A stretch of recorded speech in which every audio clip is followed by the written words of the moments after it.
Yo, what is up? What is poppin'? Welcome. We are doing this again. Last night we did the non-spoiler review, but tonight we will be spoiling the shit out of this motherfucker tonight. I got Hot Takes Tuesdays, the Nerd Man up in the house, and we have the Jaded Fanboy, and we already know why he's called the Jaded Fanboy. So you're gonna get a lot of love from me and Nerd Man, and you're probably gonna get a lot of hate from Jaded. But since Nerdman is muted, Jaded, shout out your channel. Where can they find you, sir? Oh, I just have a channel called The Jaded Fanboy where I basically make videos explaining how the movies you love and enjoy just suck. They just suck. And that's pretty much just it. And I actually was taking a break. This movie actually rejuvenated the fanboy in me. It's like, oh my God. Here we go. Nerdman, where can they find you, sir? You can find me on Hot Takes Tuesdays. I've been doing a lot of streams on things like Succession. I've got a stream planned doing comic book reviews, not comic book movies, but comic book reviews where we look at a character and look at their change over time through the comics.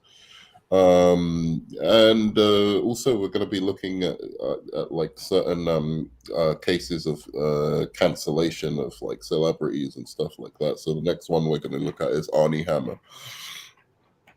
Interesting. And did you share out the stream on your channel, Nerdman?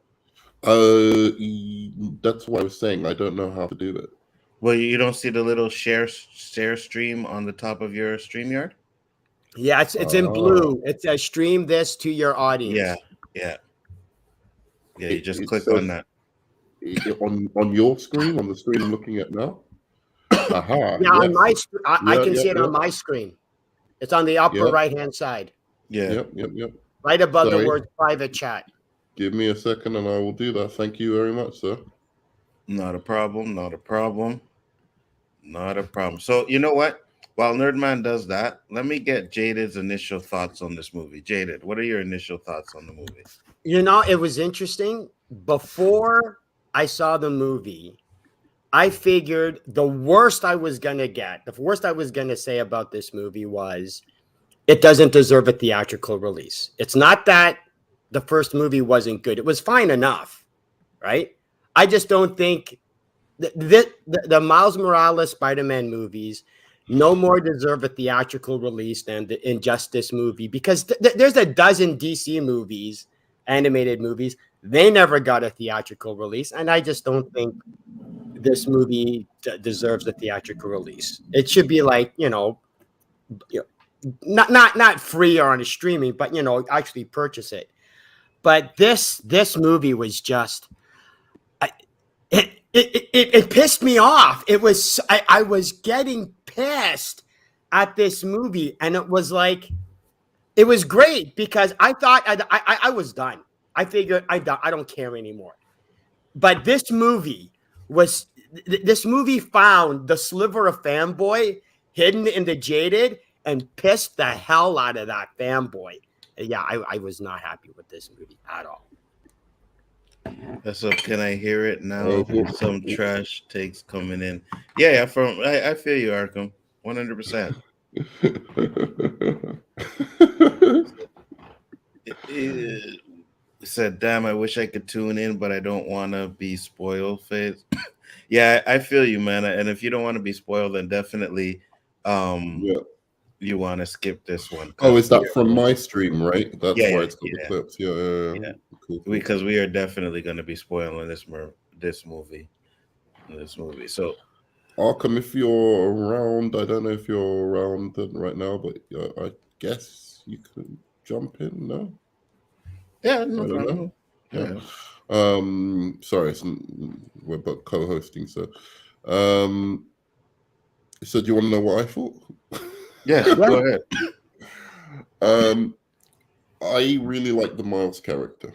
I never knew that I would like the Miles character. He's now, for me, the third best Spider-Man that we've seen cinematically, behind Toby and Andrew. I think he's the third. Tom is somewhere underneath Spider Pig. I honestly, I don't Spider like Ham. It's not Spider Spider Ham, Pig. It's Spider Spider Ham. Ham. Sorry, and Spider Noir. He's somewhere underneath that. But what I really liked, I didn't mention in my last review. What I really loved about this movie is that they actually, you actually saw the maturity in both skill as Spider-Man, but also in terms of who he is in Miles in this movie. So that was a good thing to see, because that's been sorely missing from the MCU Spider-Man movies. Every single time we see Tom Holland making the same mistakes, making mistakes that are stupid, making mistakes that are convenient, because if he didn't make those mistakes, the film wouldn't even carry on, right? Like, just dumb mistakes just so that you could have the film happen. And I hate when you do that, when the mistakes you make are plot conveniences just so that the story can actually happen, whereas as opposed to actual character moments that are going to lead to real growth. And that's what you see in these across the across the Spiderverse films. Now, the first time I saw it, I did think I was kind of, I'm not a huge Spider-Man fan, so all the lore and all the multiverse stuff with all the lore was interesting to me. I thought it was damn ballsy, but it was kind of weighing on me as to what this actual story was about. Was it just a bunch of cool, like, cameos and fan service and all of that kind of stuff, or did it have some substance in and of itself? And what you did is you got that substance towards the, like an hour or something into it. So I think this might, because it's so heavy on all of that stuff, it might put off people who aren't like super Spider-Man fans. But once you get into the reasoning of everything, and you get into, as he's talking about, like, there are these canon events in Spider-Man lore, right? Like, the Uncle Ben dying, the Captain dying, and all of these things. Some of the events are good, some of the events are bad, right?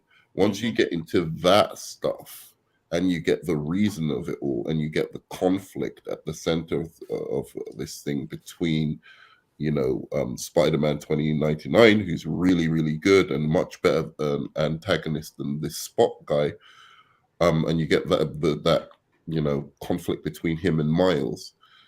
That's when I felt like I really started enjoying the movie.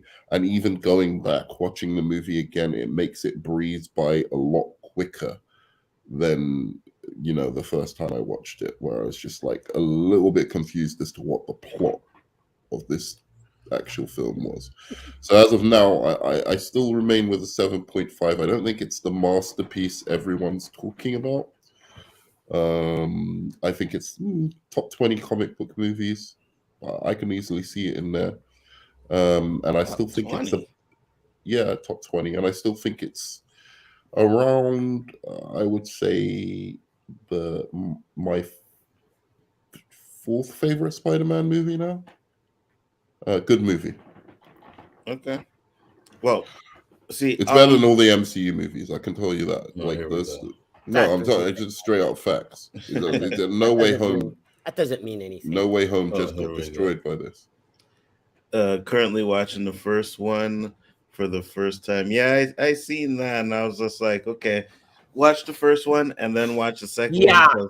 Yeah, watching the first one it's not absolutely necessary, but it's definitely required reading, so to speak. I want to shout out to that Rakim song in the beginning though. So that fire. So I good. want to say, I'm right there with you, Arkham. I enjoyed this movie. I do think it is definitely a top 5. I personally think it's the best movie of this year so far. I guess you could say that's not saying much for what the movies that came out, but I definitely really enjoyed it. I think in comic book movies it is saying a lot, because I don't care what anyone says. Shazam! Fury of the Gods, Fire, the Guardians of the Guardians Galaxy. of the Galaxy. I think that was pretty fire as well. So we've had three solid comic book movies. I wish they didn't just arbitrarily shit on like Shazam: Fury of the Gods just because they got pissed off that everyone didn't like Ant-Man and the Wasp. So let's get our revenge on a DC movie that didn't do anything bad. But like, yeah, I think it is saying a lot, and I would now put this one on top of Guardians of the Galaxy 3. Having given it a rewatch, I do think it's a little bit better. And I think it's a little bit better than Shazam, but I think all three of those were great. So I think it is saying a lot. I think we've had a good year for comic book movies so far. I can agree with that. I can definitely agree with that. But for me, I just think that this one is a little bit better than the rest. I think the writing is great. The soundtrack is great. The voice acting is great. Like I've seen it pretty much 3 times already, and I'm just like, wow. Yeah. I really enjoyed it. Like after we got off the stream last night, before I went to bed, I didn't watch the whole thing, but I watched it again right away. Yeah, so I really enjoyed it. Now let's get into, and we'll start with Jada. What you don't like about this movie? Oh, I want popcorn for this, man. I couldn't wait to hear this stuff. Well, there was a lot of little things, but near the end of the movie, first of all, the balls that this movie has to go to be continued, the balls that this movie has to think that it deserves a second part of this movie was I drove me nuts. One of the big things that really this movie does not deserve to be a two-parter. But they announced it when they announced the movie that it was going to be. Again, I try to stay away from all the information. I got you. So that way, no spoilers, no nothing, right? I just wanted to see the movie as what it was. All I saw was the trailer, and then that was it. Okay. So what's your problem? The fact that, but one of the things that really pissed me off was the speech that Miguel gives Miles about how you're an accident. You're the original anomaly. And it's like, you have to get away from that. But this movie is diving balls deep into it. It's literally the plot of the movie. And it's like, how is Miles supposed to escape the idea that he's not the original Spider-Man if the whole plot of this movie is about the fact that he's not the original Spider-Man?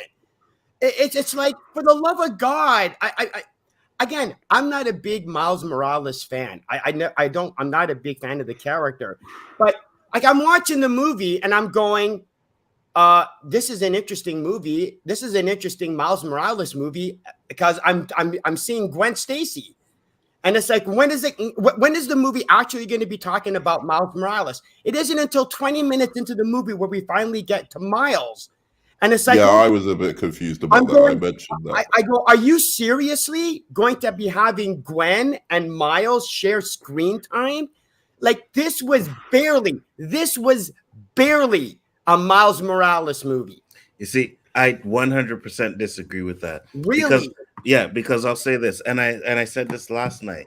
I feel that the fact that it started off with Gwen Stacy makes a lot of sense, because once you get into Miles Morales stuff, it just kicks off to another gear. So imagine you start off with Miles Morales and it's kicking off, then you cut it to go to Gwen Stacy and that beginning scene, and then you go back to Miles Morales. Kind of jarring there, right? I agree, except for the fact that the only point of the Gwen Stacy thing was because she reveals to her dad that she's, Spider-Woman, and he's trying to be, and she's going, you know what? I have to leave this dimension. I have to leave my dad because my dad is having a problem accepting the fact that I'm Spider-Woman. It was. I also thought that was a little bit. That was so cheap. It was such a cheap excuse there was a point to have her go into the other dimension in the first place. Why can I just mention something off that? Because that really bothered me. So the dad, is because they had these elongated emotional scenes between them, and I thought the dialogue's kind of garbage here. I don't believe it. And it was a consistent thing through this film where it's just like these parent scenes are going on too long. Get to the point. And then they try to over dramatize it, where it was like, the dad had a gun pointed to Spider-Woman, right? And then he shoots up, like saying, I'm serious. I'll fucking shoot you because, you killed Peter Parker of this universe. And then she takes off her mask. And then he's like, oh, I don't know what to do. It's my daughter. And then he holds the gun to her still. And then he continues going, you have the right to remain silent. Am I supposed to believe Gwen thought he was going to shoot her at that point? She could have escaped. Yeah, but like, what was he going to do? Shoot his daughter in the face? So hold on. It wasn't about shooting her. It was about her getting arrested. He was going to arrest her, regardless, right? So here's the thing. He's going to arrest her. Now, so now what's he going to do? But hold on, man. Let me finish. But now, right? If she decides to stay, she has to run from her father for the rest of her life, or until her father comes to her senses. No, it was better off. Her father was going to come to his senses, but she didn't know that, though. In the next fucking but scene. She didn't know that, though. But she didn't know that, though. She didn't know that. I don't know, man. Right? It was an overly long scene that didn't really make sense. They should have done it so another cop was there. He said if another cop was there and he said that she was under arrest. Hold on. And he doesn't give a fuck. And then the dad starts fighting off that other cop. Hold on, let me finish. Stop it. Because I'm just trying to. I'm going to explain to you in real life. In real life, we know a cop. And I know this cop, if he had to arrest a family member for breaking the law, he would. He wouldn't shoot them. But no one said about shooting them. We're not talking about shooting. He had the gun on her because supposedly she was a threat. It wasn't about shooting her. He was going to arrest her. Right. Okay. Look, let me just. And she could have easily have left. Sorry, make it where another cop is there. That makes zero sense. That makes all the sense in the world. If there was another cop there who had just as much of a hard-on for Spider-Woman, right? Like, she reveals to her father who she is. She has to. And it makes it even more like, I have to, like, it makes the decision for her to reveal herself even more of a big deal, because now she's revealing herself to almost the world, because now the other cop knows. That would have made that decision have even more weight, and then have the father fight off that cop, and then she has to run into the multiverse because she knows. No, because then you could have seen that there was an actual threat to her at that particular moment. If her father's not going to reveal who the fuck she is. He was going to arrest her. What are you talking about? He was not going to arrest her, really. There's no way that... Dude, you got to understand. When they're... From a father's perspective. Think about it from a father's perspective. Are you? If you're the type of father who, A, would either reveal his daughter to the world, or would like arrest her, or do something like that, then I really feel like you are telling me, if you have a son who you think, because this is what the son's not thinking is just Spider-Woman, you think your son killed somebody, you're going to try to protect that person? Yeah. You're out of your mind. Unless he's unless he's some serial killer deranged fuck. I will try and protect him. But how do you know if it was like an accident, or like I'd at least hear him out? He don't know it's an accident, right? I would at least hear him out. Come on, man. But the point is, you have to arrest them. I understand what you're trying to say, Nzo, but one of the themes with this movie is like, oh my God, parenting is hard. I don't know what to do. Parents suck. I have to be alone. And it's like, no, it's so forced that it loses its value. Parenting is hard, though. No, it's not. I've done it twice. I've done it. It's not that hard. But it's not hard. But not everybody is like you, Jaded. You understand? Parenting is hard. Parenting is not easy. To raise a child, hold on, never mind, you're gonna speak something. To raise a child and make sure that child is a benefit and not a menace to society is not easy, especially when that child has to go out there in the world every day and has a lot of peer pressure. I know a lot of kids, a lot of people that I grew up who had great parents, but they still ended up going down the wrong path. It's not easy. Okay. Now, a counterpoint to that. I agree with both of you in some not to a that we're certain trying degree. to do not that we're trying to do a lesson on parenting. But Yeah. I'm just saying, in terms of this film, those parenting scenes got redundant.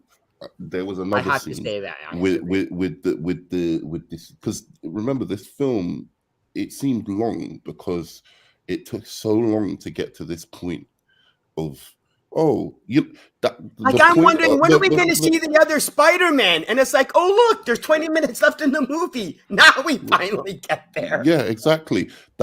This could have been a two-parter still, but as you said, like, wrapped up that whole incident with, or that whole issue with the alternate world, Miles Morales, right? Like where he's the Prowler. Yeah, that could have wrapped up in this film, and then gone. The second part could have been, him trying to save his dad. You just stole my shit. Yeah, I said that. I'll admit, Nzo even was the one who told me that, and I'm like, yeah, that actually makes sense. It would have made sense to wrap that story up, because we know how that's going to go. I mean, he's going to get out of it, right? It's not like he's not going to get out of that shit. So we know from jump that that's not going to be like a huge surprise for the next movie. But instead, this movie spends so much time with these fucking parents. With these fucking parents all the time, and they're making their stupid jokes. And like, there's this whole bit. To stretch it out into two movies, there's so much filler just to fill it out. Let me just finish with this one bit in this film where I was just like, don't tell me any parent is going to say that. If you say this to your kid, then you're not a good parent. Your kid gets into Princeton, and you go, oh, I don't want him to go to Princeton. Yeah, because New Jersey is too far. And again, come on, bro. And again, come on. You expect me to believe that shit? Like, black parents, black and Hispanic parents are going to be ashamed. 100%. Are going to be like, oh, I don't want my kid to go to fucking Harvard. But they're not telling him. Because never mind, you've been talking for like 20 minutes. Yeah, okay, sorry, go on. Sorry, go. Like tennis. Okay, so again, it's not about them not going to Princeton, that school. It was about the fact that they're going to another state. That's what the parents had an issue with. Not the fact that it was Princeton. The mom. Not the fact that it was Princeton. The fact that he was going to another state. And moms, when it comes to their child, is their babies. And a lot of moms have a hard time letting go. Now, you're going to... Yes, they do. What are you talking about? No, hold on, nerd man, because in the movie, that is a reoccurring theme, because she tells Miles, it's hard seeing you not being my baby anymore. Right. When I agree with Nzo on this. But again, I just thought it was funny that it was like, because even Miles is going, it's New Jersey. I'm not going that far, Mom. Give me a break. I can take the bus. Right, but for a mom, that's far. You know what I mean? I understand. That's what I'm saying. And a mom will think that way. Okay, I don't want to like interrupt you like too much. Yeah, go ahead. I just want to go and say, I get that, but there's a different way of saying that. A mom is not going to be upset. Like, if he was going to some bumfuck shitty college in the middle of New Jersey, maybe she'd be like, oh, it's too far and I don't want you to go to that college. But if it's Princeton, a prestige college like that, it's very rare for, like, somebody from that background to get into that college. Yes, I can see that she'll have a hard time letting go, but she'll just say, baby, I don't want to see you grow up. Like, no, it's so weird to see you grow up. They won't be like, no, I don't want you to go to fucking Princeton. No, they won't. Yes, I know, but it's like, and you could say, oh, it was a character arc, but come on, bro. There's no way a mom is going to go Yes, they You don't- will, because it's I've not never seen it about the happen in my life, school. and I've seen like my friends who've gone to It's- Oxford but and other universities around. I've Right. never seen Okay. a mum so go. because some moms, She might cry. And, sorry, go on. yeah, go on. no, I'll just say this, because some moms can't wait for them kids to get out the house. To get the hell out. But there are other moms You're out there 18. who Why will the feel this way, bro. Like, it's not like it's something out of the ordinary. No, I agree. Well, it's okay. It's not that it's just that it was so okay. Aunt May loves Peter Parker. We got that. But it's not as heavy-handed as it was in this movie. It was just a little over the top, is what I would say. I think it was That a little wasn't- over the that top. wasn't a and, big- and, That and, wasn't a and, deal breaker or anything. Like the mom wasn't a deal breaker. I'm just saying. But I gotta I'll remember. say this, that it was a little bit over the top. But what my problem was with all of these scenes, it's not just that scene, it's all of the parent scenes, is it just labored this point. I get it.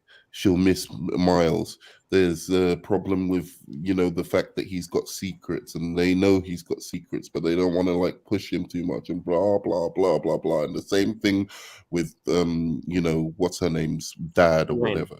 Gwen's dad. It's like it just went on too long. I got the point. Let's get into the multiverse. Let's explore these little. Let's explore Legoland. Let's explore. Let's not explore Lego. Let's explore.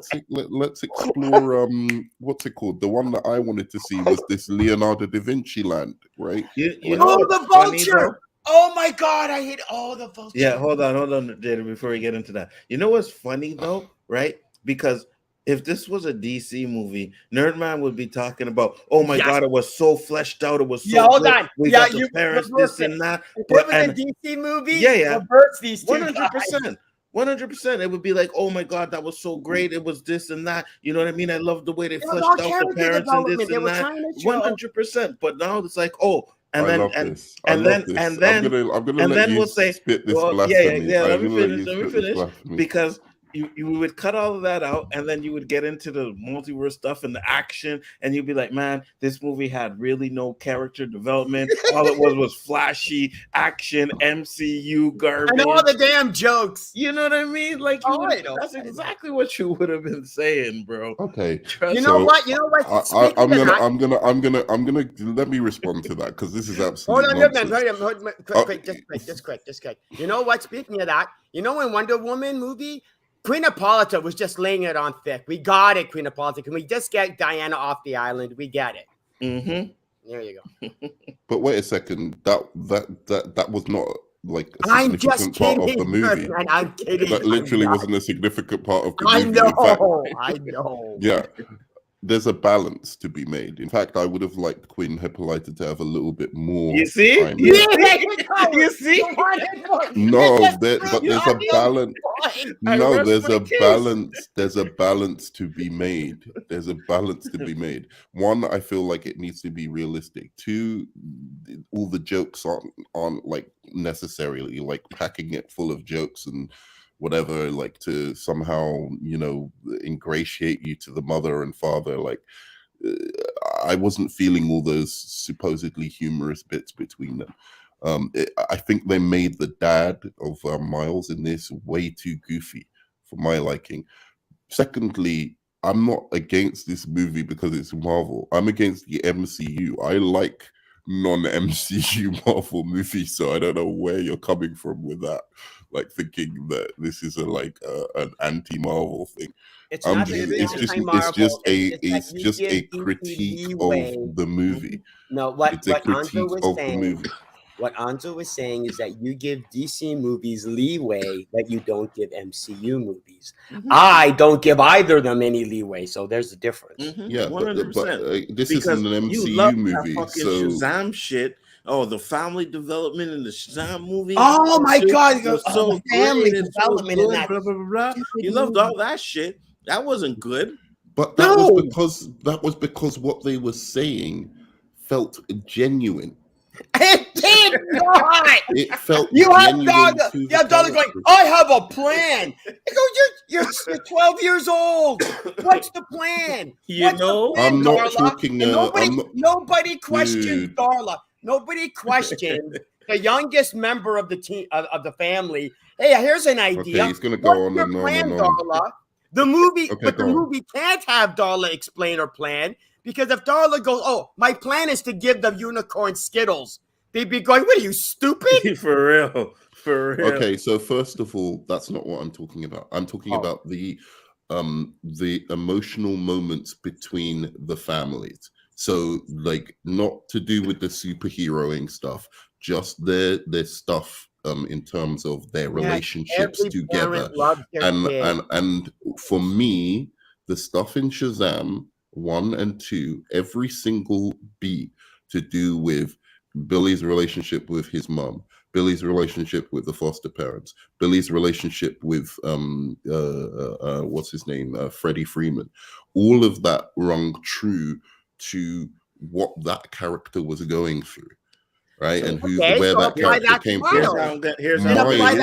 Miles's stuff in this movie, I was like, some of it felt a little bit like drawn out, and some of it felt like straight up bullshit. Like somewhat David Quintana saying Princeton ain't cheap. We've already got over. Yeah, Princeton ain't cheap. That's why she said that thing about Princeton. I don't buy that.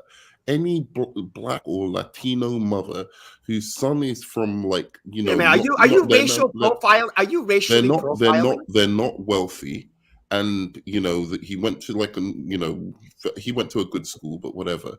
But they've brought him up so well that he's getting into Princeton. They are going to be proud as fuck, and that's just facts. So here's white mothers would be as well. So, but maybe they will. But at the same time, it wasn't about the school. That's what you're not understanding. But here's how I'm gonna get you, because we're talking about Shazam, right? Let's go back to the first one with Shazam's mom leaving Shazam in a park, and they could never find Shazam's mom. Like, they could never find Billy's mom for 10 years. Hold on. And then when he gets to see his mom gives him that kind of attitude and stuff. But I'm like, that you give a pass to, right? That's okay. So wait a second. What is your point? The melodramatic of the mother. It was melodramatic. No, you know what? I can't be your mother because I got my new boyfriend won't like you. I think, and it's not just that. It's not okay. So my point's not. I will. Just give me a second. My point's not just that, but you're talking about, oh, it's unbelievable that a mom could be like, I don't want you to go Princeton because it's far. But it's not unbelievable that a mother will leave a kid in a fucking park just like that, and they never find the mom. That's unbelievable. Well, to be honest, it is unbelievable because it's so rare that happens, but it does happen. You do know that mums abandon their children. Yeah, but not like that. What? Yeah, they do. Okay. So the idea Jaded. Let me finish. So on that's this. rare. Every right? single case I have ever heard of a mum abandoning her child. If you read about the case, like of a mother abandoning her child, you'll always be like, "That's fucking unbelievable." So that's crazy. So, okay. Like that the mother did that, because none of those cases, when a mother abandons a child, it's so irrational, it's so illogical. You're like, wait. You're proving. Wait. Can you just can I finish my point? Go ahead. Okay. If you're going to abandon your child, yeah, fine. You don't think you can look after your child. You're a drug addict. You're too poor. Whatever the reason is. Go and hand them over to the social services. Do it in a fucking normal way, right? Do it in a legal way. Hand them over to some kind of authority. But you find cases where these mothers, for whatever reason, they're so desperate and blah blah blah. They do stupid shit. Okay, and they leave their kid in danger. And that's why I'm saying those cases are always unbelievable anyway. Okay, so here's my point. Here is my point, because you were proving my point. So you're telling me that there's rare cases, which is kind of unbelievable that a person would do that, but it's not a rare case or unbelievable that a mother would not want her son to go far to And Princeton. despite the fact that it's rare, you still accepted it. Right. But you can't accept the fact that a mom. Let's go with Nzo. Even though it's rare for a mother to not what again, I'm defending this dumbass movie and I hate this movie.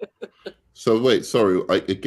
I'm trying to, because my critique, by the way, let me just make this very clear to everyone. My critique is a very, very mild critique.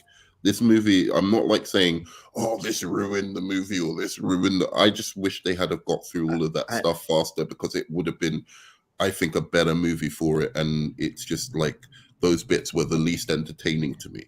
Yeah, I just think they could have got them through it. I'm not like going, oh, this is a crippling, flaw of the movie. But I didn't believe that scene. Right, I genuinely didn't believe, I rolled my eyes when the mother was like, oh my God, this is my point. But Nerdman, this is my point. You're saying you don't believe that scene, but you can believe the rare scene in fucking Shazam. Right? Or you can't believe that there's a mother out there who would not want her kid to go to a school because it's far. I believe that there's a mother out there who doesn't want her kid to go to Princeton or whatever for whatever reason she said. But I also believe that mother's a bad and selfish mother. And therefore, if you're trying to say this mother's a bad and selfish mother, then you're trying to get me not to relate to her. But this movie's trying to get me to relate to this mother. This movie's trying to get me to warm to this mother. So doing this makes me just think you're an idiot. Right. I'm sorry, you're an idiot. And so I'm not warming to her. The film, at least in Shazam, they're making you try and not like this mother, or at least, have a kind of disdain. The problem with the Shazam one was that was their it was a very hackneyed way of doing that. Yeah, I agree with that. So sure, it was a hackneyed way of doing it, but at least it was trying to get you not to like her. Right. Whereas this movie is clearly trying to get you to feel for the parents, and some of what they do. Okay, but that's the beginning, right? You don't feel for her at the beginning. You may think that, she's being selfish, but then when you get through the movie, she has growth. That's what character growth is, right? So that's what happens. So you get to the point she eventually does learn to let go. Yes, and you get to the point where you have that conversation where you can see he's upset that Gwen is gone. Right, he's almost about to have tears. Couldn't you just have her? Hold on, you mean Wanda? Yeah. But here's my alternative. Couldn't you just have her be smothering him, like saying, "Oh, maybe we could move to." Since you're going to move to New Jersey, maybe we could move to New Jersey. There's a new job up for captain in wherever Princeton is. We can move up there. That wasn't the point of the scene. No, wait a second. Wait a second. That is better. That is better because then it's smothering. No, it's not. Then she's smothering him. It's not. And it makes sense that if she's smothering him rather than going, oh, I don't want you to go to like one of the best schools in the world so that your life will be better in the future. You just can't get over the fact that it was one of the best schools, right? So you just said, let's say it was like not such a prestige school. Then you could understand that. But and you have to put this in your head. She is not thinking about the school. She doesn't care if it's Harvard, Princeton, or whatever prestige school. Yeah. It could even be one of the shitty schools. That's not what she's concerned about. She's concerned about the fact that she will not be with her son. I get it. You like the movie, so you want to defend everything in the movie. Fine. Let's move on. Here we go. Let's move on. Let's move on.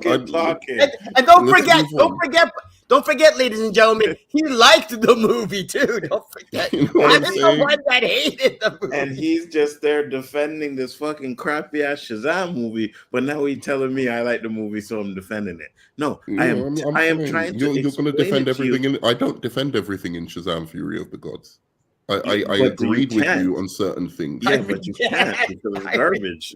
Like, It's not. you know It's what I not. mean? It's not garbage. It's actually a 100%, really good it's movie. garbage. But It's it's a garbage. really good movie. It's better than this one. Absolutely not. And you know that. Absolutely not. It's not. It It's isn't. not. It isn't. But it's a good movie. It's a fun movie. It does what it wanted to do. It was just trying to be a fun family movie. So in No, that good sense, I debate think it though. executed it. I appreciate it. That's a good debate. What else? No. Because you say I want to defend the movie, like you're like, oh, you just like it, you want to defend it. But I was the one that came up with, when I saw the okay, so I bring it back to the Hobbit movies, right?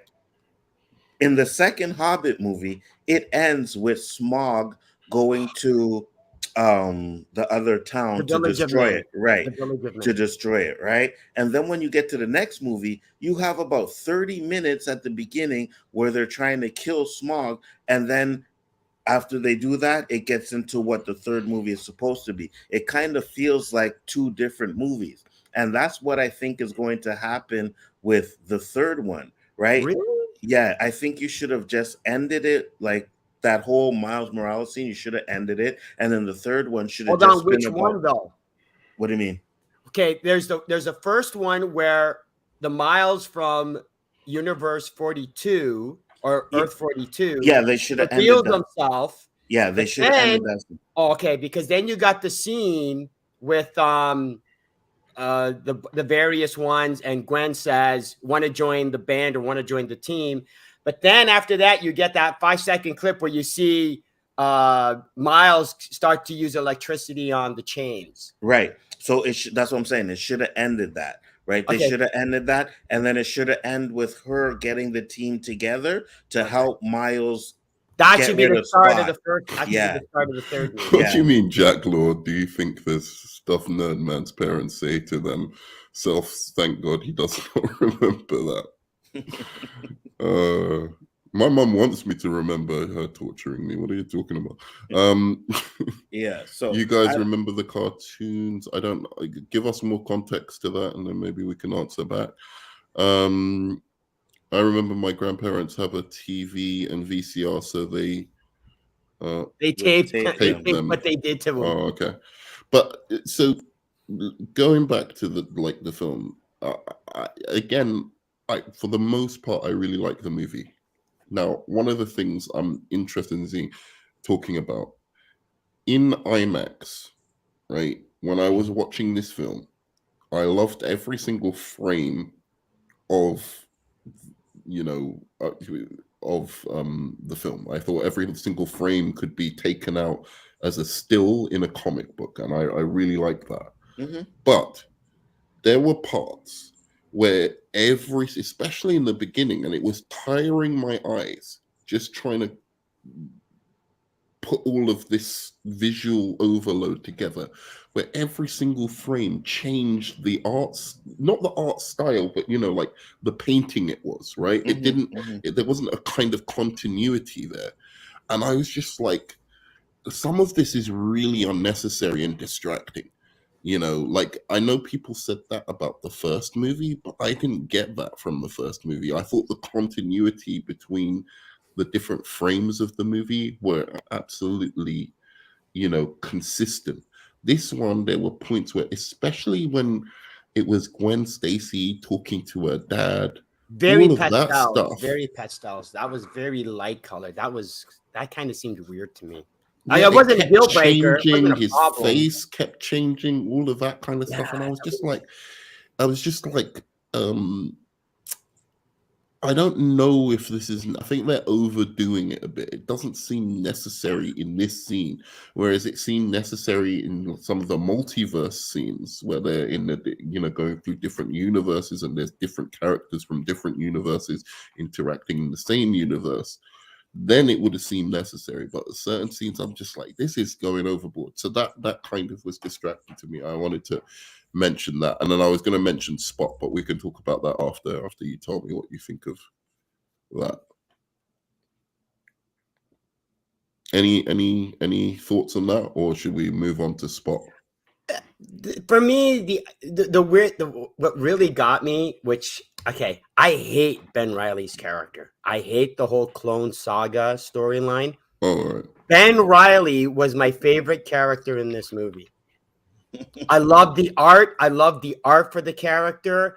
I loved when he was at the end of the movie, there's a scene. He's literally monologuing what he's doing because that's what you do in the comic books. And it was like, how bad a movie do you have to be that you're making me like a character I hate?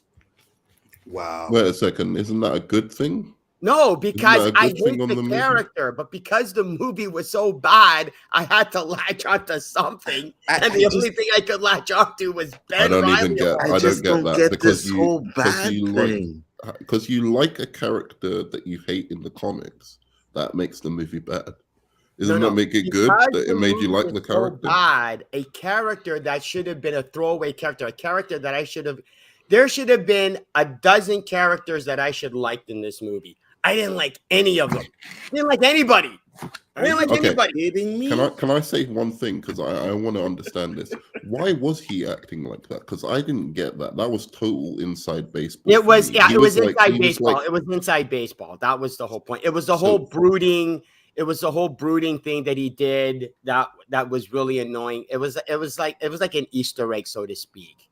Because what did he do in the comics? What was that character? Who is he? He was okay. Long story short, it's a long story. Peter Parker dies or something, and then he comes back. But when he comes back, it's a clone who thinks he's Peter Parker. Then the real Peter Parker comes back, and we find out that it's Ben Reilly, and he was. In other words, for years, a character we thought was Peter Parker was actually Ben Reilly. Like as canon, the comic book went, for the last 3 years, the character you thought was Peter Parker, he was actually Ben Reilly. Yeah. Okay, sure. And then what happened? So why is he depressed? They split. Well, it was supposed to be a short storyline, but they ended up making it last like 2-3 years or whatever. And then what happened was Ben Reilly had his character and his comic. And then Peter Parker with Spiderman had his comic. Well, Ben Reilly was all this emo guy. He was like, oh my God, I'm a clone and my life is a shambles. And what am I supposed to do? And, all right. I see. I got it. It was like, so that's why when you first played it in the movie. I thought he was funny, but I just didn't. No, I thought he was funny, but I just didn't know. What? Yeah. I had to explain who he was to my son too, right? Because my son had no idea who he is, But my son wasn't like really reading Spider-Man comics like that, so I was like, that's basically. Because like every 2 minutes, I was like, "Who's that guy? Who's that guy? Who's that guy?" So it was like I was a little bit lost. But the Rhino joke was stupid. I hated that dumbass Rhino joke because one of the super villains is called Rhino. He goes, "There's an ordinary Rhino," and it's like, well, then why the hell do you have him in the goddamn first place? But I thought they were mocking the Amazing Spider-Man 2 Rhino. Yeah, they could have been. They could have been mocking it. I thought that was that. I thought that was what they were mocking because he comes out as an actual. There's an ordinary Rhino, and it's like. Oh, okay.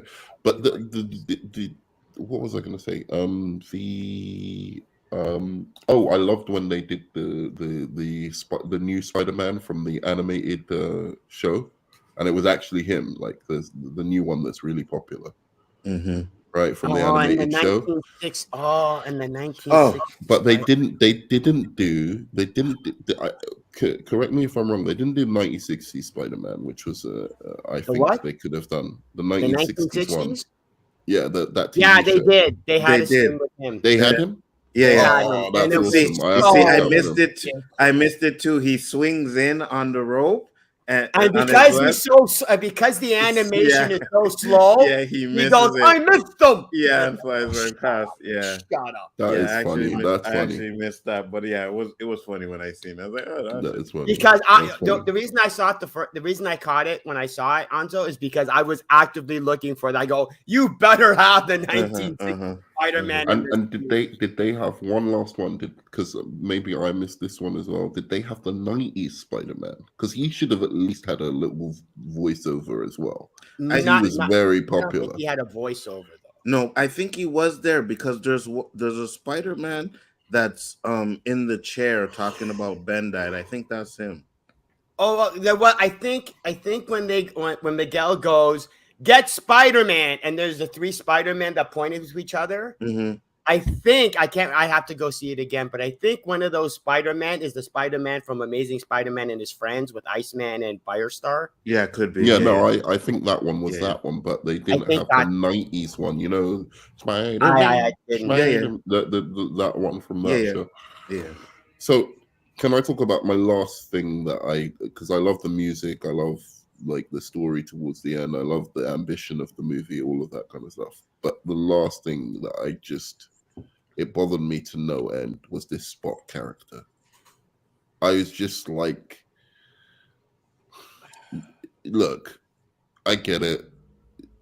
He has spots. He can kick himself. Like on the fifth gag, I was He kicked himself into himself. That was hilarious. Oh my god! Yeah, but if that was the first gag to do with him, then it would have been hilarious. But there was like so many of these gags with the fucking Spot, and they took so long with those fucking action scenes with him, dude. These action scenes with this Spot guy just went on and on and on and on, and I was just getting so. Who the hell are you? I don't even know who you are. I'm sitting here and I'm like, your takes are worse than Jaded right now. Like, no, I'm sorry. I was so bored by that Spot guy. I really was. Like all the stuff with him when he's like in the store trying to steal the bank machine and all of that kind of stuff. I'm not really robbing you. I'm robbing the bank. It's funny. You thought it was funny. Okay, Jaden is obviously clearly. I'm laughing. No. I'm not laughing because it's funny. I'm laughing at how stupid it was. It was ridiculous. It was insane. Good. No, it was good. It was good.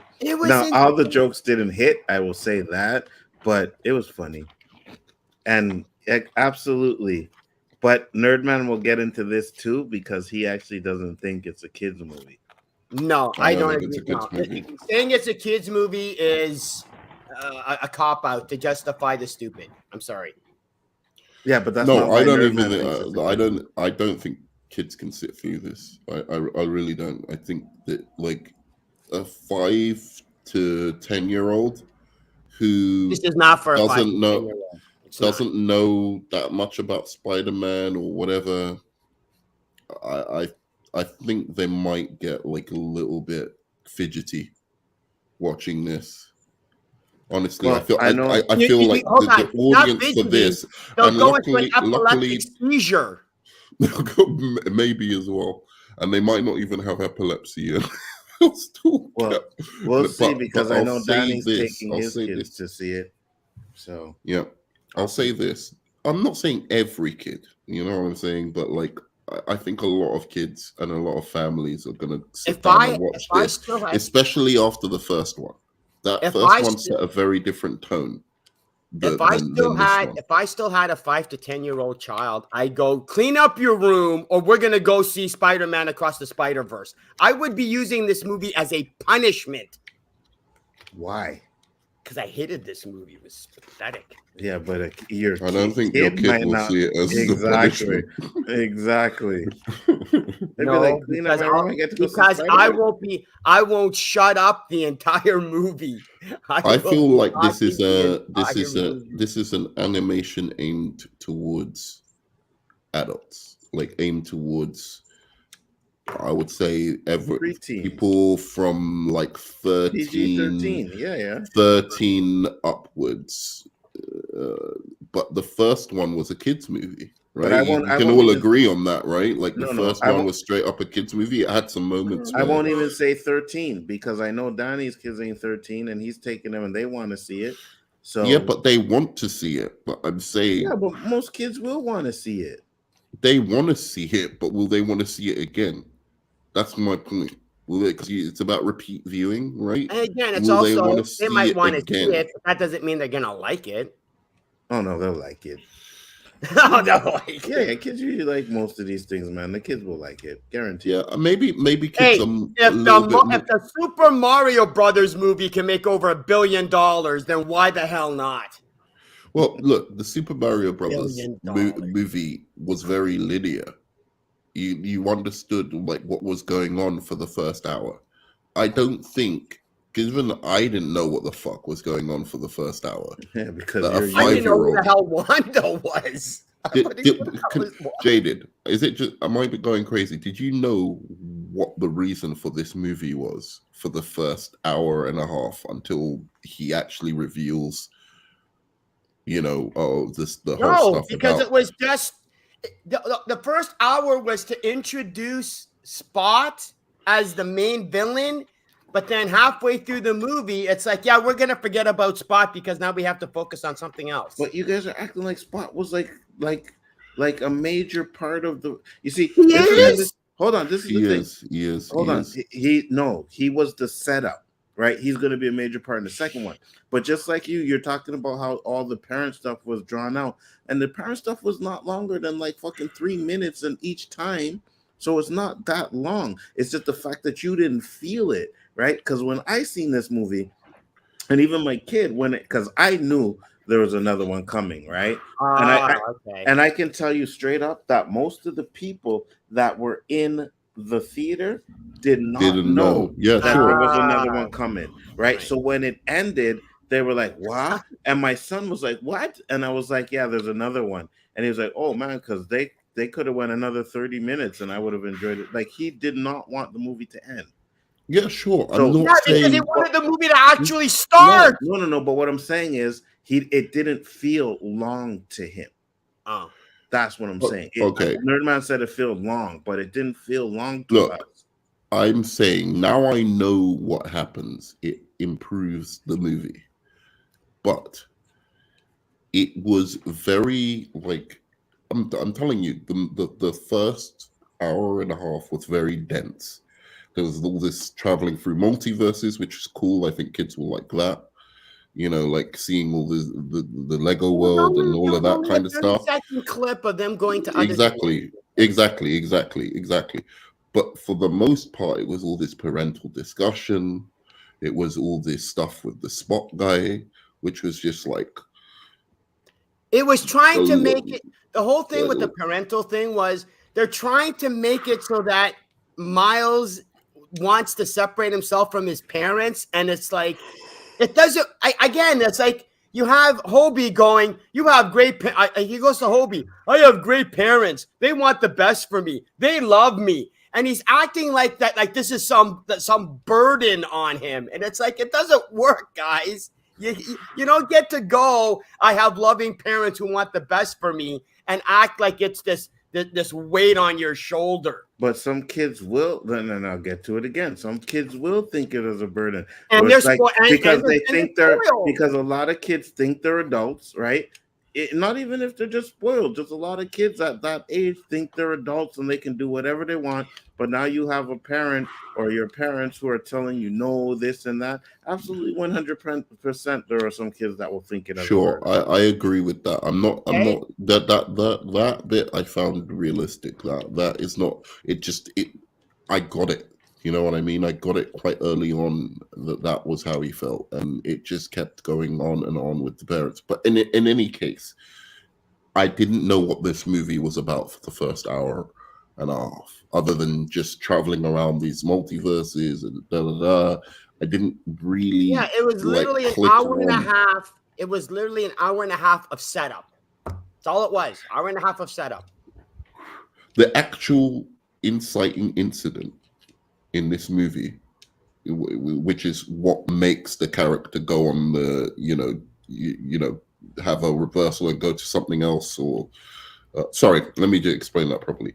So the inciting incident, which is the thing that sets up the trigger for the rest of the story, was the revelation that happens an hour and a half into the movie with the dad where he finds out that his dad is going to die, basically, and I've got to save my dad. That's a long time for an inciting incident. An inciting incident, really, we're used to it happening in the first 15 minutes of a screenplay. Because again, Right. they're making it. It's because they're stretching it out into 2 movies. They had to fill it up with something. Right. So I'm fine with it now. I know what it is about, but I do think that was a little long, and I don't know that kids will be as patient as adults. So I'm thinking that you're going to have a lot of families go and see this in the first week. Some of the kids are not going to enjoy it as much as maybe the adults or whatever. And then I think this movie is going to rely on adults going, or teenagers, adults. And I think it still could be really, really successful because of that.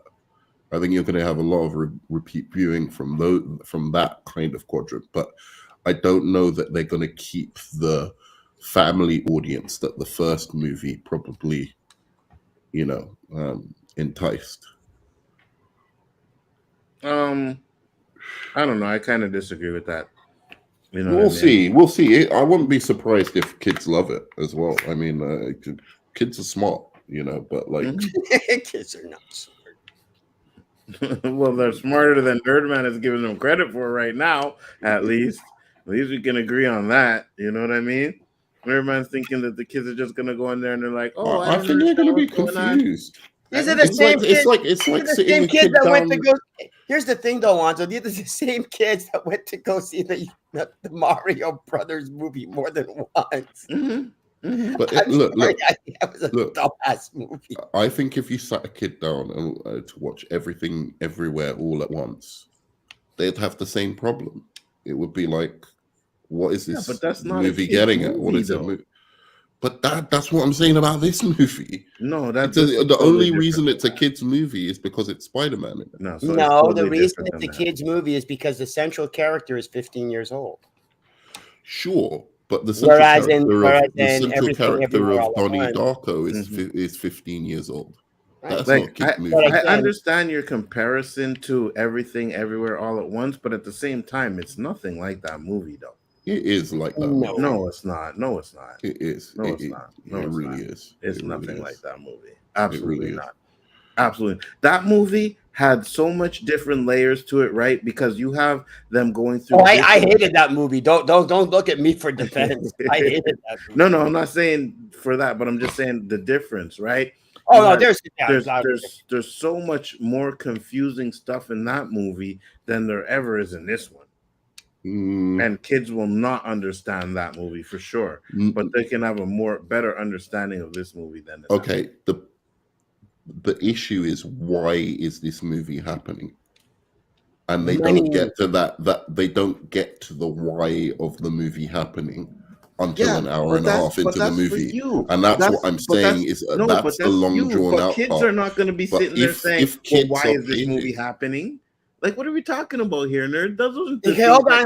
Hold on. When they're watching a movie, like the father actually explains it in the movie. The movie is a journey. You know what I mean? Like, come on, nerd, man. Like, the thing is that the movie was meant. The movie's established is trying to be a journey of the characters. Hey, look, this is my hypothesis. If it was one movie, it would have been trimmed a lot better, and there would have been more action.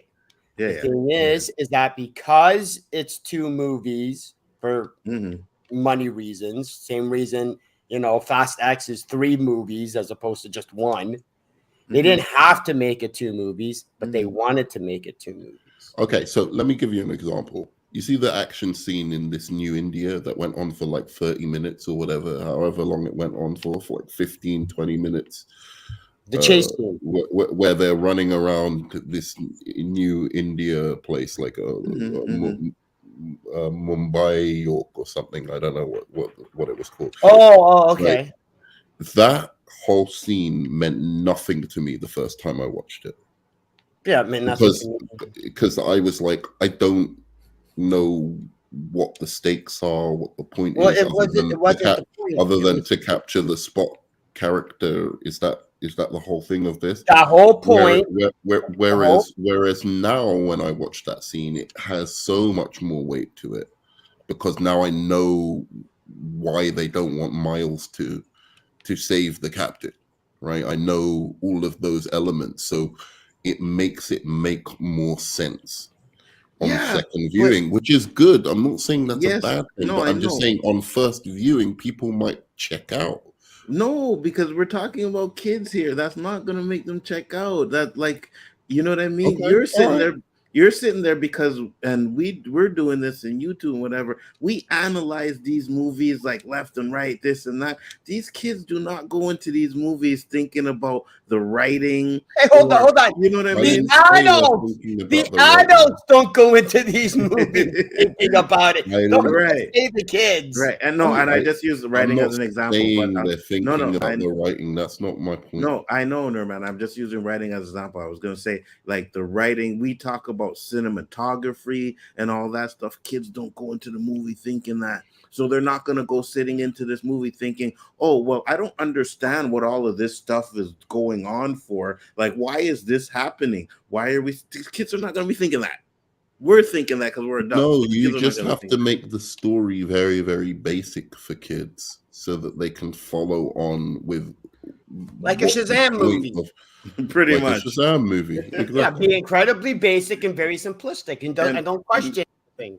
Right. But now you're not giving some of these kids a little bit more credit. Some of these kids are smart. Some of these kids will understand. Some of them won't. You know what I mean? Some of them will get antsy. I'm fine. I'm fine with that. I'm not. It's not a critique of the movie. I just think it's perhaps I went in thinking it was going to be a kids movie and that I'm going to follow along really easily, and I just was like, actually, this is a little bit of a confusing mess until I found out, no, it's not a confusing mess because the second half of the story actually explains what was going on in the beginning and why the beginning happened, but it just took a little bit too long for me. On second viewing, now it improves the movie a lot because I know what's going on. You know, that's all I'm saying. It's not some movies are like that, you know, and they're usually maturer movies. Right, but what you're saying, it's like Fight Club, right? You know, even though that was entertaining all the way through, I'm not saying it wasn't, but like when you're watching Fight Club for the first time, I was like completely fucking baffled as to what is this storyline, what is going on, until the reveal happens, and you're like, snap, okay, and then you watch the movie again, and it makes the movie even better the next time. No, it ruins the movie. Once you get the reveal. I don't want a discussion on Fight Club. I'm just using it as an example. Okay? Right, but it's the same thing with the Bruce Willis movie, I See Ghosts. Sixth Sense. Sixth Sense. Once you get the reveal, you can't watch it. You can't watch it a second time because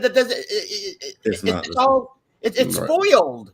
But I disagree with that, especially with Sixth Sense, because when you watch it the first time, right, you don't really notice certain things. But after you get the reveal and then you watch it again, then you notice the certain things in it, right? Right.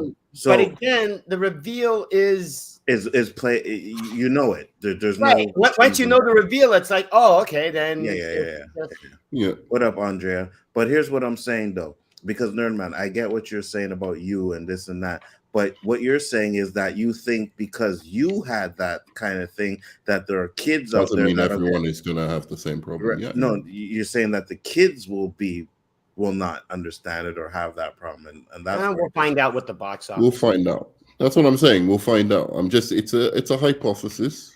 I might be wrong.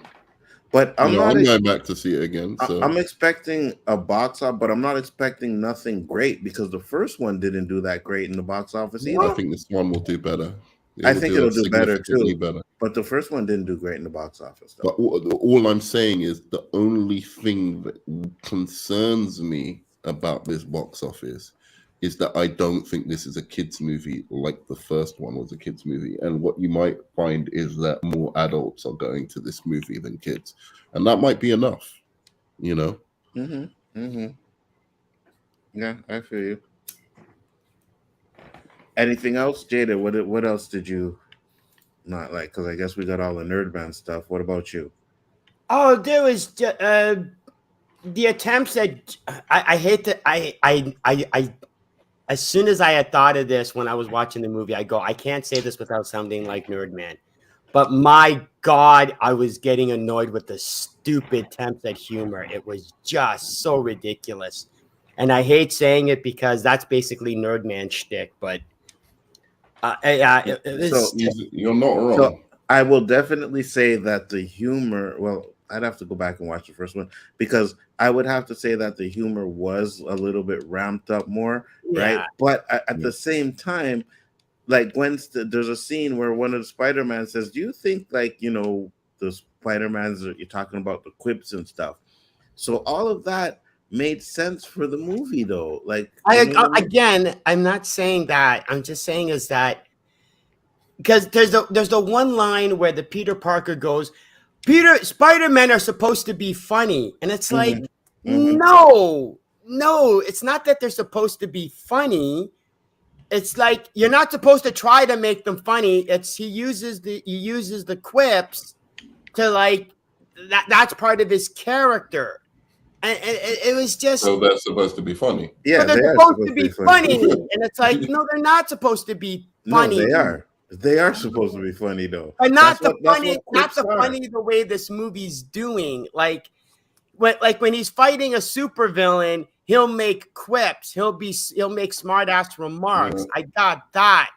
But it's not like stupid stuff has to happen to him all the time because it's funny. It's like, oh, it's a Spider-Man movie, so we got to have them do all these silly things. We got to have a silly supervillain who can't rob an ATM machine.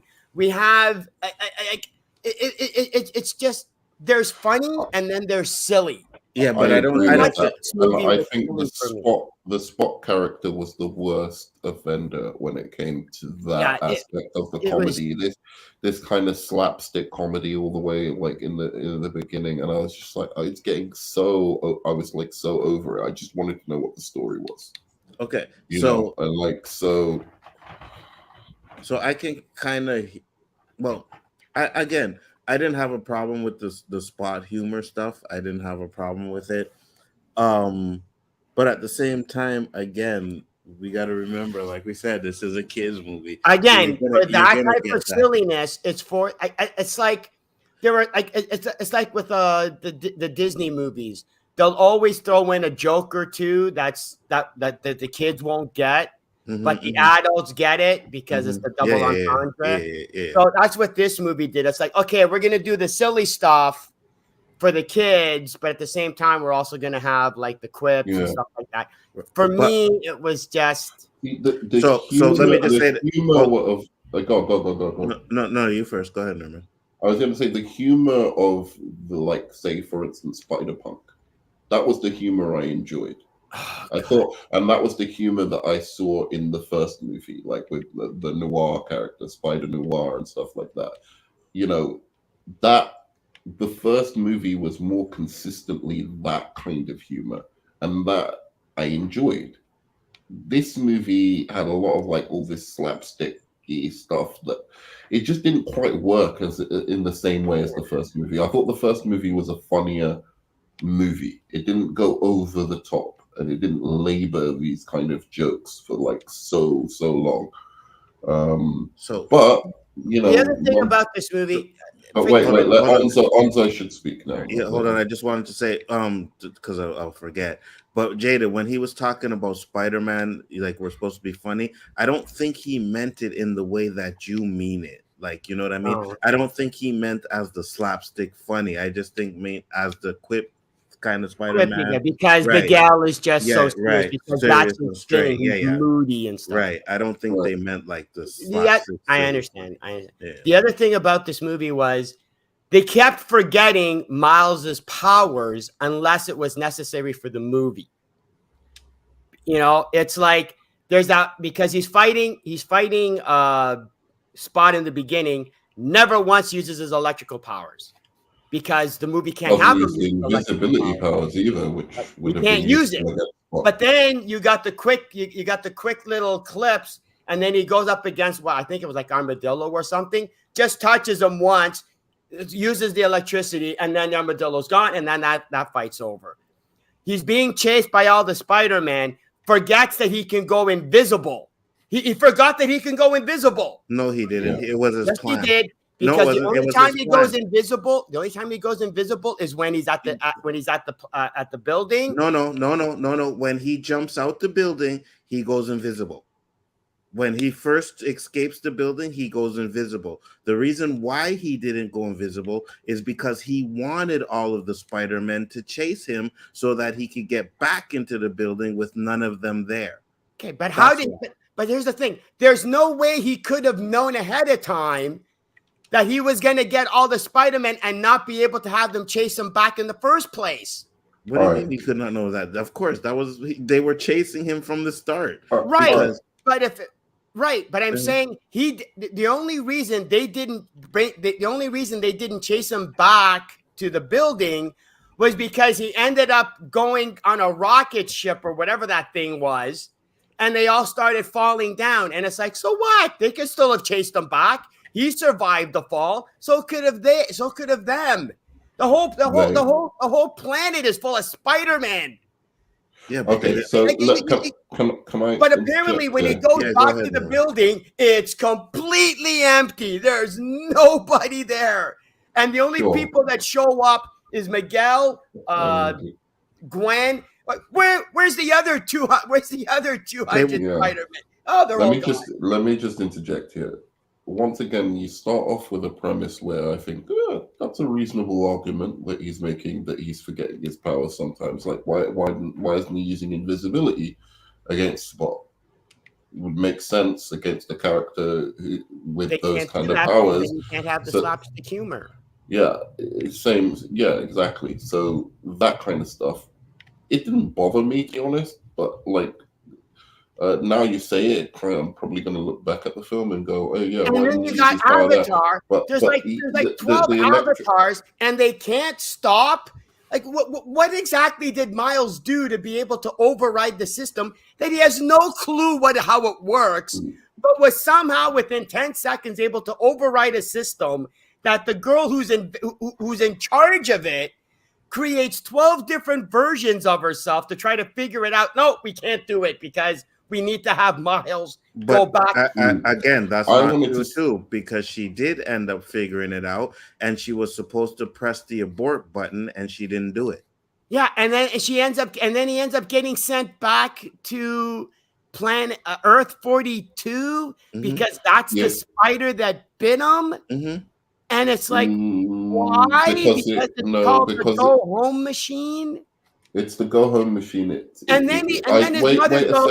a second. I can explain that.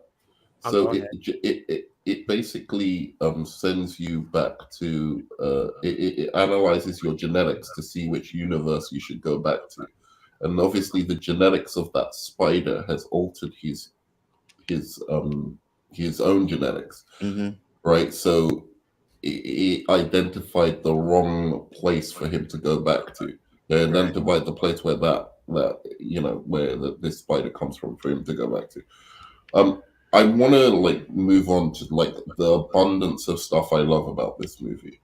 After I'll let you finish your critiques because I'm done with my critiques. Those problems I had were literal nitpicks. We've gone on about them for so long, but I didn't mean it like that. I actually really like the movie. Yeah. Carry on with your critiques. So whenever it was Jaded. Go ahead. Oh, me? Yeah.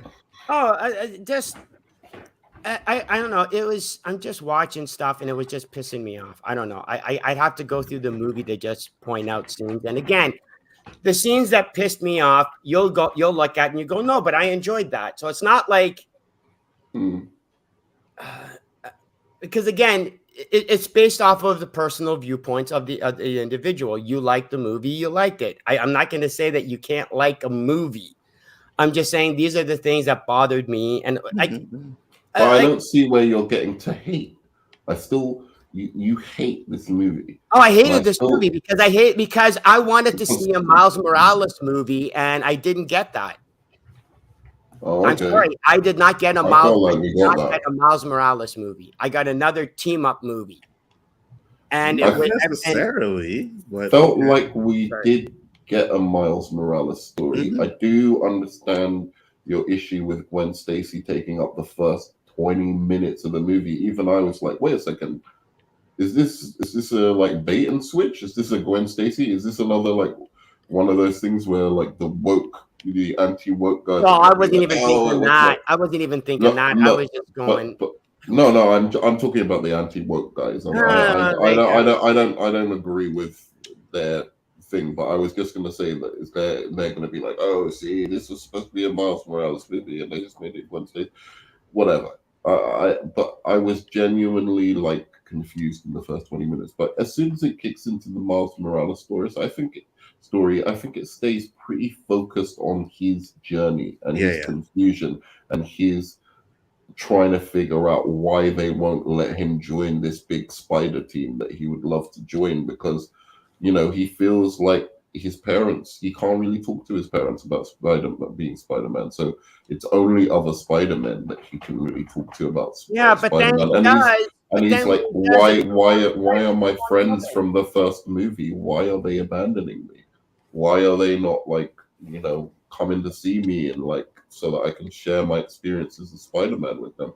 And I think And why couldn't they? And why couldn't they? Why that was a couldn't good they? emotional journey. There's literally no reason why they couldn't have. There's none. Because they're not allowed to. By who? Like, wait, how did Miguel get to be in charge? How the fuck? How the hell did Miguel? Do we need Miguel a? You want the story of how Miguel? And everybody saw, and everybody has to suddenly do what Miguel does. Okay, can I just ask? Especially Spider-Punk. Why the hell does he care? Okay, he didn't. That's why he left. But he wanted to be part of it. But he ended up being part of it. No, and it was he really wasn't though. Because even when the scene where he's talking to Miles, he's asking Miles like, "Why do you want to be a part of this?" You know what I mean? He was never really a willing. I understand that, but I'm just saying is that why is Miguel in charge? That's what gets me. And here's the other one. Here's the other one. Because the plot element, because of the canon events, that's going to possibly cause the unraveling of all of the universes. And I'm going, well, what about Spot? Because he goes, you're unraveling all the universes. And then Miles goes, that was Spot. And then Miguel completely ignores it and goes, no, you're the reason. You're the fault. You're the problem. And it's like, no, he's not. No, he's not. Because he did one event and I just like, oh, okay, maybe we can fix it if we're lucky. And then they never bother to go fix it because the rest of the movie is about chasing Miles. What about, okay. What are you talking about? They did try to fix it. No, they didn't. They yes, never they go did. back to the planet. But they didn't have to, because when they were there, they tried to fix it. Like after everything happens, the black they left the machine there. Yes, that's right. They left the machine there to try to fix it. Yeah, there's a machine they have to fix it, like the big spider thing, a machine that they use to try and fix it basically it's called the Deus Ex Machina. It's called the day. It's called. Oh, come on, that is so ridiculous. We got a machine. We got a machine that can fix. Oh, come on, that makes it even worse. Wait a second. Can you stop laughing, Jaden, for a second? Because wait a second. Just stop laughing. If their whole mission as an organization is to stop things like this occurring, it would make sense that they may have developed some science or a machine to stop those very things from happening. So that is absolutely, because it's only ever happened twice. I haven't finished. So that is absolutely not a Deus Ex Machina. Of course, it's a Deus Ex Machina. People use that without like all knowing. We got a mystery machine that we can't justify its existence, but it's a plot device. Come on, it's a plot device. You don't have to justify in terms of explain the origin of something that fixes a problem in a movie. That's not what makes it a Deus Ex Machina. It's when it comes out of nothing and It there's comes no out of nothing. logic. No, there's no logic to the story of why that thing would exist. Whereas in this case, these guys that's their whole reason for being. They have made a whole scientific community of Spider-Men Okay. just to solve this problem. So then I if don't need to that machine exists, I don't need to know the engineering, okay, you're right. schematics behind how these Spider-Man made this machine. Okay, fine. So if that machine exists that fixes the problem, then why is there a problem?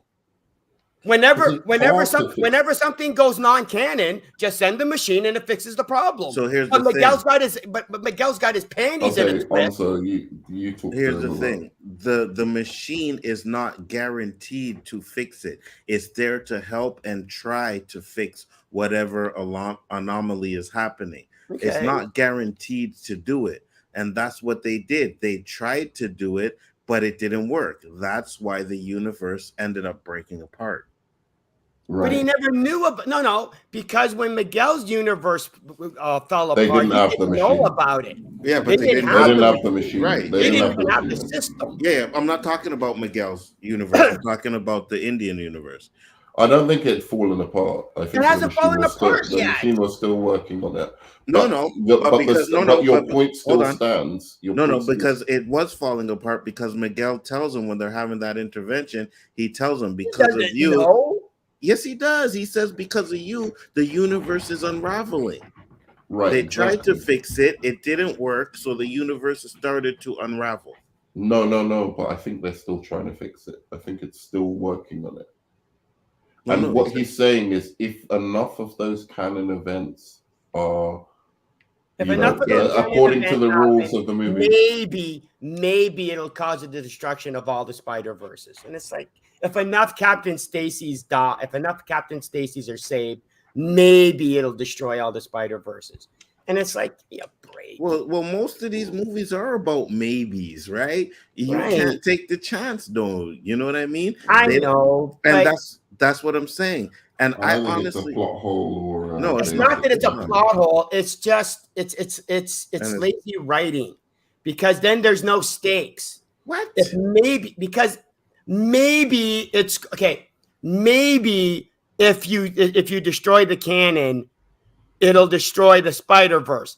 But when Miguel took over the father who died, that somehow breaks the canon, and then years later,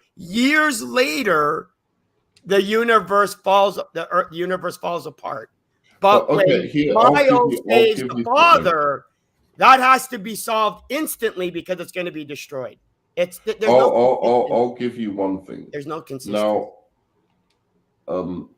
I don't see why Miles saving his father is going to be the event as such that destroys the whole. Considering at the end of the movie, considering how when Earth 42, his father does die, and the universe doesn't fall apart, and Miles becomes a bad guy.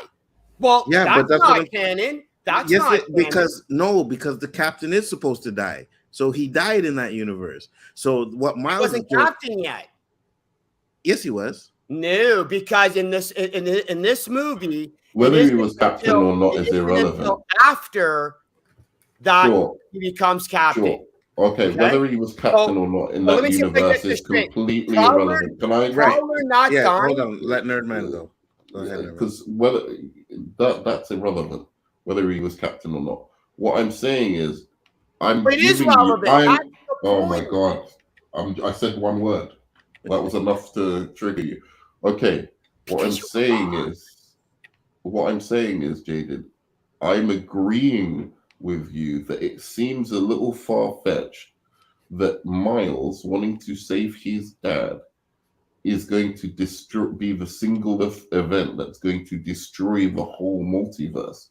For me, that is like, unless they care about Miles's universe itself being destroyed, if they're saying, oh, we care about each individual universe being destroyed. We never want to see a universe destroyed the way that I fucked up and Yeah, got that's my exactly what one. it is. But I don't think that's what they're saying. I No, think they're that's saying that exactly what it there's is. a danger No, that right. if Miles No, saves his they never said captain, that. No.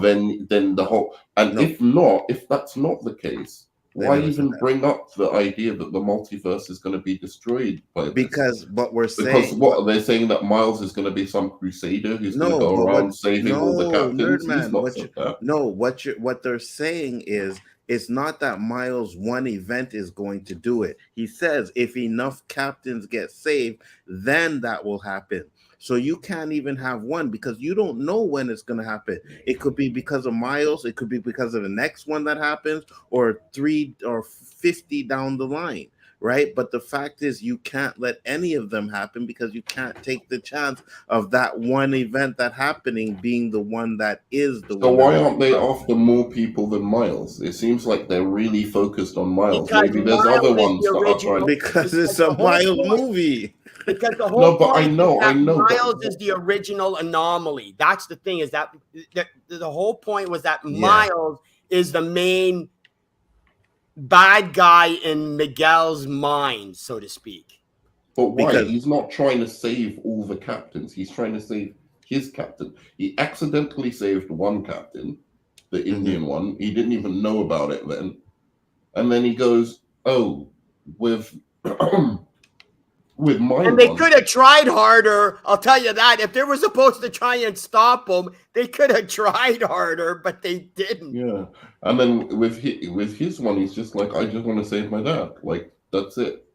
So I get they could just imprison him. They could do whatever. Oh yeah, and they he don't want just people- happened to but- learn. but- He but- just but- happened to learn a new power that just allowed him to destroy the. Well, he didn't learn a new power. The punk guy told him how to do it.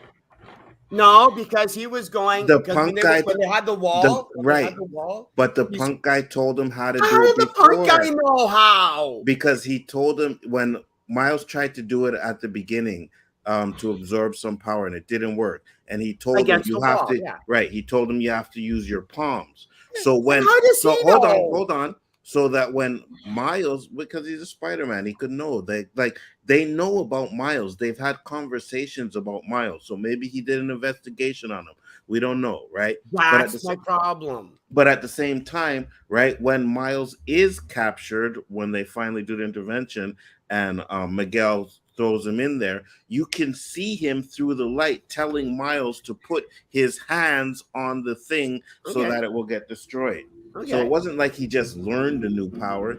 He told Miles what to do. Yeah, it that's also not fair. Miles That's Miles not had fair, Nzo, because Miles had figured Miles out like he could do specifically part said- of it, but he didn't know exactly how to do Right. it. Right. So That's not fair. that's- because Miles, when they're at the wall, because the Spot put all the defenses, they're trying to smash through it, and Miguel goes, and Miles goes, "Hold on, I've been trying something. Let me do it now." So he's been trying something on, for who knows how long, and he hasn't even been able to perfect it. Yet somehow Spider-Punk knows how his power knows that the thing that he's been trying new. He somehow knows what it was and knows how to actually make it work. I'm sorry, that's Well, maybe lazy he writing. does, though. Anyway, and that's lazy writing. look. Yeah, sorry.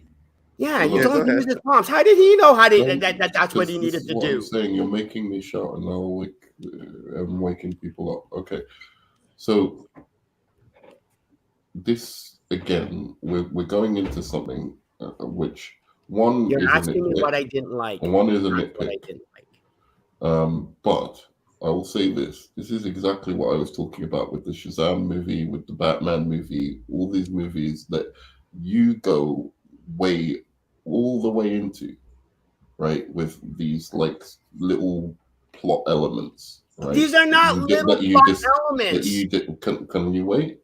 This is what I'm talking about, Onzo. All of these movies have this kind of shit, and it's just No, they like don't. you- No, you- they don't. No, Yes, they don't. do. That's the All of them problem. do. All of No, them they do. don't. All of No, them they do. don't. You're Especially using the it more as you're using it as a catch.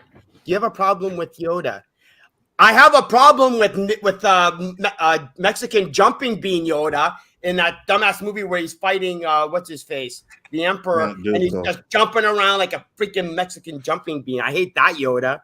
But yeah, no, look, in any case, will agree to disagree, because I do think all of these superhero movies have these. If you start thinking and unraveling what the main conflict is between the characters, you just start thinking, well, this is silly because Right. Did So your this, or defense he for did the that. movie is to get past all the stupid. Just don't think about it. But it's not real stupid. It's not. There's real stupid, and then there's this And level you're of saying, stupid. don't This worry level about of it. Just stupid let it is just ride. like this level of stupid is just like, I'm thinking about it and I'm like, is the plot as tight as I thought it was in the beginning? No, it's not as tight as all that. That being said, it's like, how does Joker get all the bombs in the hospital? It's like, Yeah. because he's the Joker. That's the answer. It's because That's not a good enough sorry. answer. That is. Called lazy writing. It's called lazy writing. I don't think so. I don't think so. But I wanted to talk about some of the things I really loved about this movie. Finally. Hey, Mike, if you want to come in here and like put Jaded in his place, let me know. Oh, please. I'll send you the link. Because, Mike, God. Mike. Hold on. If Mike's coming, I'll be right back. Hold on. Go ahead, nerd. But anyway, so my jaw was on the floor in some of these scenes that I was seeing with the multiverse. I have never seen something done so ambitiously and so without like. I got ice cream. I got ice cream in case Mike shows up. With zero fucks given. They go into the Venom universe. They go into this weird Lego universe where they're talking to this Lego Spider-Man, and it's actually the Lego Spider-Man, the Lego Spider-Man voice. They have this whole scene where they're fighting a guy from a Leonardo da Vinci Spider-Man universe, which I really, really want to enter into. I really want to see what that universe is about. All of those different design aspects that they did for each universe and putting them together into a singular movie, I just thought was artistic fucking genius. No one can ever take away from this movie that it is the first to do all of that and do it so ballsily. It took three Spider-Man to take out a Renaissance vulture. Try to wrap your head around that. A vulture from the Renaissance area was holding his own against three Spider-Man. Give me a break. Oh my God, really, Jaded? Yes. You don't know what the technological level of that Renaissance era was. It's a different universe. Yeah, you know what? The Renaissance era had way more technological advancements than the modern era. I forgot that part. Maybe in their universe it did. Maybe they were technologically ahead by the Renaissance. Vulture. He's flying with paper mache. Rip his costume off. They did. He can't fly anymore. They did. They ripped off one of his rings and it grew back. And he kept flying. It grew back. Yeah, it grew back. How does it grow back? It's paper mache. Okay, so that was one bit I loved about the movie. Thanks for ruining that for me, Jaded. Second bit I loved about the movie. What did you think was going to happen when you bring me on? Second part, loved the soundtrack. The soundtrack was awesome, and I think the way they blended the soundtrack into the story was just exceptional, and also the original score, really great. There are other aspects, but I want to hear like aspects that you loved, and maybe you can comment on what I was talking about as well, with how ballsy they went with the multiverse stuff, because this is the best multiverse comic book movie, I think, in terms of sticking the landing with actually exploring and visually representing some of these multiverses. And I would have liked to see more of the inside of those universes. Like I would have liked to see just like them go to the India universe, and at first, before they get into some big action scene, like just hang out with the Peter Parker from that universe, right? or go to the Vulture universe with the Renaissance thing. I would have liked to see just a little bit of how that society worked. But apart from that, the fact that they even went there, and you again, Lego universe, they were straight up talking to the woman from Venom. There was so many. Danny Glover was there. Or no, is it Danny Glover? Is that his name? What's his name? You mean the Prowler? Yeah. Donald Glover, isn't it? Donald Glover, yeah. Donald Glover was there, not Danny Glover. Yeah. All of that stuff I really, really enjoyed. And it didn't feel like it was just fan service. It felt like it was weaved into the story. Oh, it was fan service. When I saw the Venom universe, I'm banging my head. It's like, oh, give me a break. Why? Well, Can I have some gum? It's like, shut up. Oh my God. I swear, Jaded doesn't like anything. I will say this, Nerdman.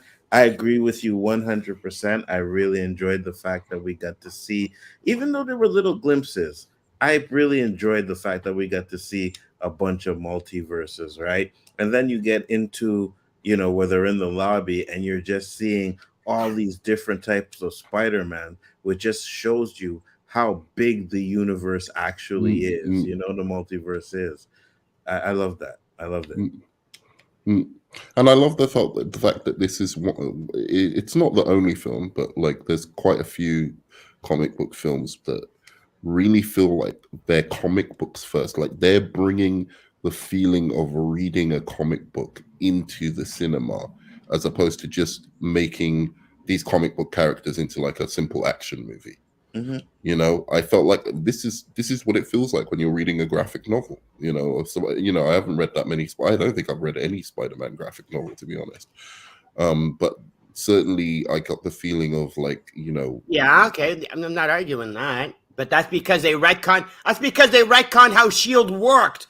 Because of course, originally it was Tony Stark's father.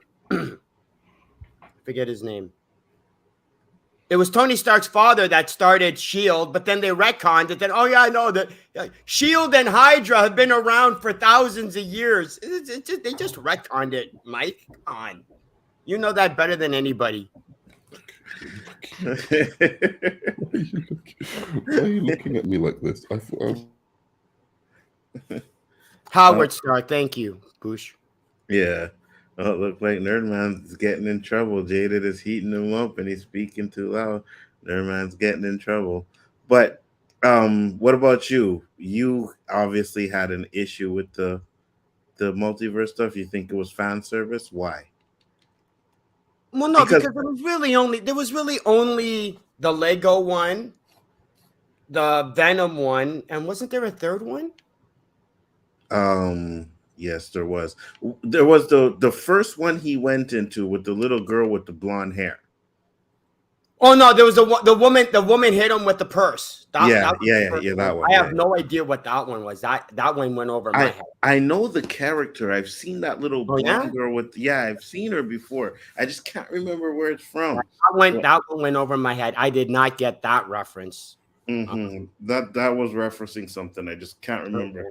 I think maybe Mike will be able to tell us, or someone in the chat can tell us who that first one was. But that little girl with the blonde hair, and it kind of looks like thick dreads or whatever, the way her hair is drawn. I know that from somewhere. When I seen it, I was like, I know this from somewhere. Oh yeah, okay. There were some that I missed and I didn't really catch all of it, but like the Lego one was just I don't know. I was just getting flashbacks to the Lego movie, and I liked the Lego movie. Don't get me wrong. Wow. I actually did like the Lego movie. But when I saw the Lego the Lego universe, I was like, really? You don't really I get it. But what bothered what ticked me off was okay, because so the Lego Spider-Man somehow is able to communicate to Miguel in another universe by simply talking to him. And it's like, you're like one of my top agents. So when Miguel had told Lego Spider-Man that he's one of my top agents, when they were chasing Miles, I was expecting to see, a little. I honestly, I was expecting to see a little Lego Spider-Man. That would have been funny.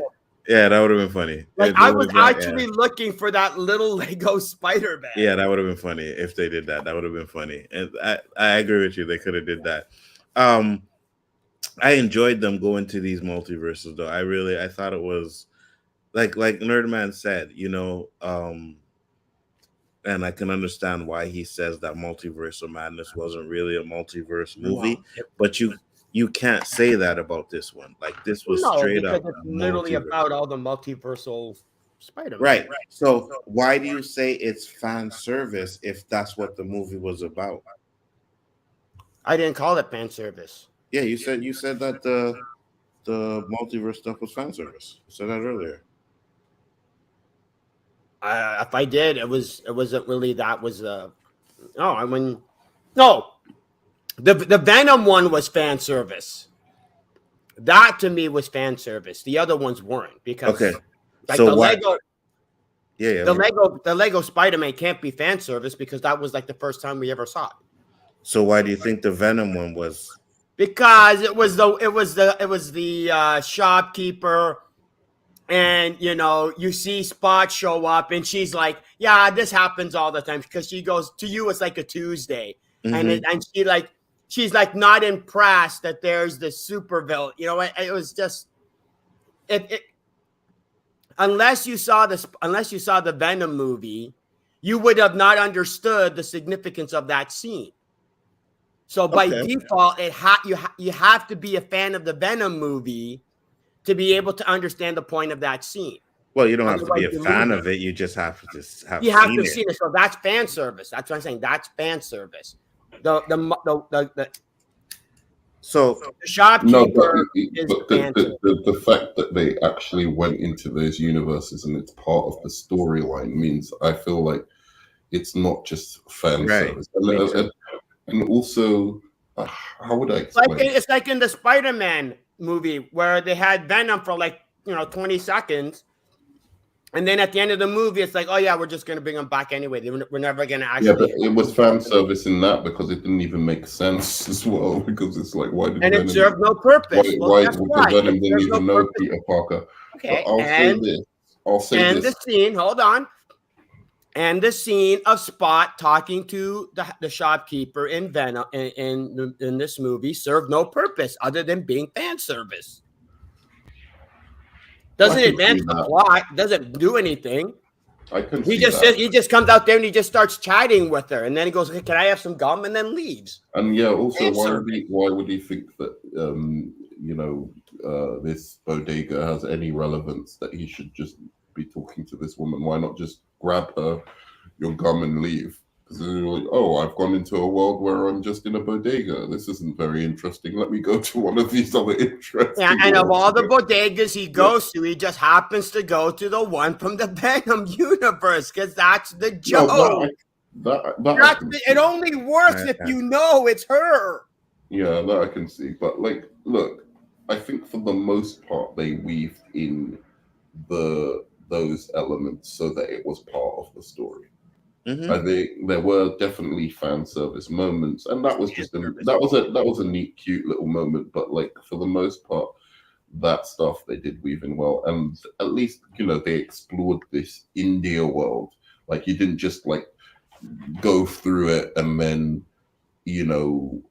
without exploring it for a little bit, then you just disappear. Like in Multiverse of Madness, there was this world where they were just paint, and I'm like, I want to know what's going on in that world. That's why I came to watch Multiverse of Madness, because I want to know what goes on in the paint universe. I did not want to know what was going on in the paint universe. I did not care. No, but you know what I'm saying. That maybe it wasn't the paint universe for you. Maybe it was a different universe for you that you thought was interesting. Obviously, I would have wanted to know what was going on.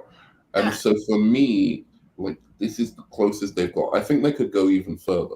I'd like to see one where it explains, oh, well, we went to an India universe. How did India take over America? I would like to know that. Just a little wait till the Flash movie comes out. Wait till the Flash movie comes out, and we'll see if they do a better version of the multiverse.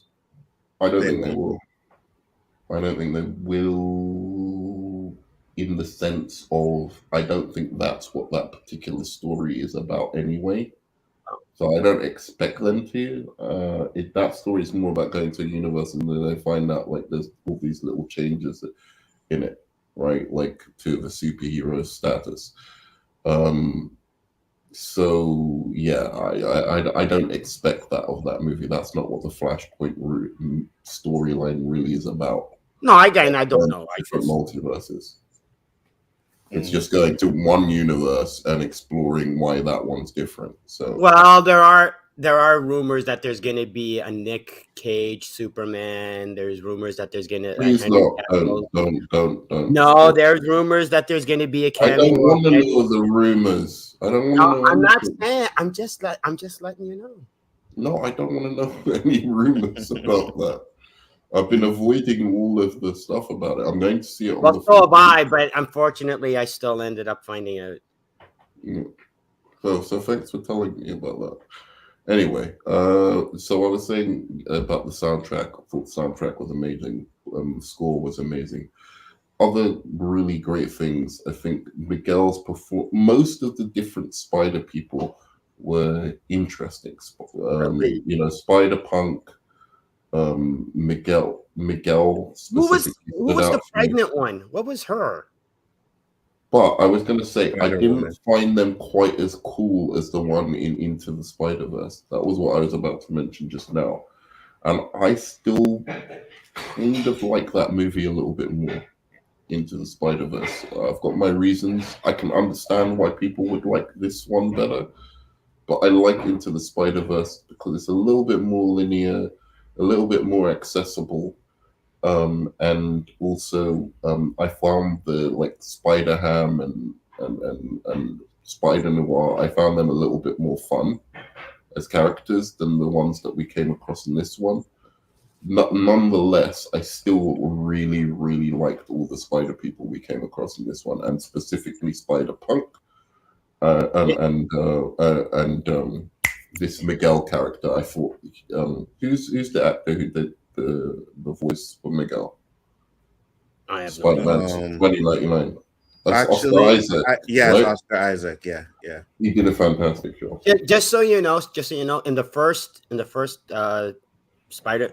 Morales Spider-Man movie, Spider-Ham was the only high point of that movie. That was the high point of the movie. That character. Oh my God! Here we go. If it wasn't for Spider-Ham, that movie would have been a complete waste for me. Oh my God. Nick Cage as Superman is better than Christopher Reeve's Superman. You have lost your mind, Andrea. Yeah. You have lost your mind. But no, I don't think so. I'll definitely agree with Nerdman. I think all the voice acting was great. I think what's his name? Shamar, who played Miles, was great. Like really good. Huh? It was fine. I didn't really have a problem. The only thing that was kind of off-putting was who voiced J.J. Jameson. Because I think there was 2 different times you hear J.J. Jameson. Yeah, we know. I didn't catch who the voice actor was. I actually thought it was the original J. Jonah. What's his name? Oh yeah. Yeah, I'm gonna look though. I'm gonna check the cast. I was going to say the one of the other positives. I think it must have been the guy who voiced J. Jonah Jameson. It has to have been the same guy, or maybe somebody from the animated series, possibly.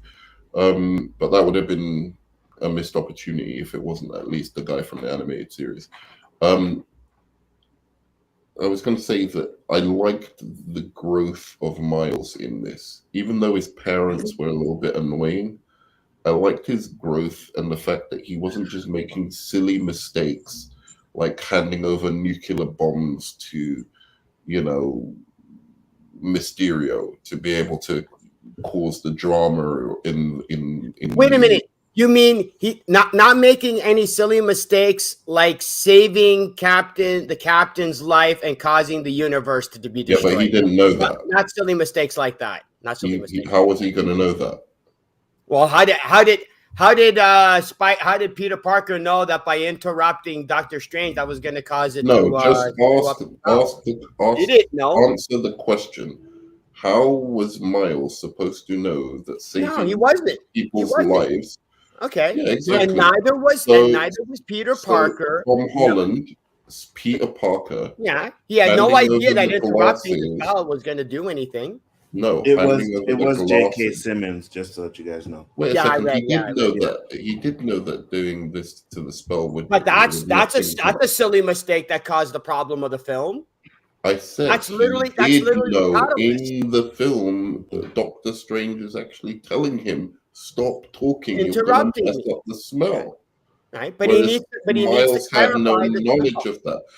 All I'm saying is that the mistakes Miles makes in these movies, and specifically in this movie, all of it makes sense. All of it has emotional kind of, logic to it. That he says, hey, what are you talking about? Spider-Man are here to save people. We're not here to just let people die. My dad's going to die. I've got to save him. You're crazy if you think I'm not going to save him.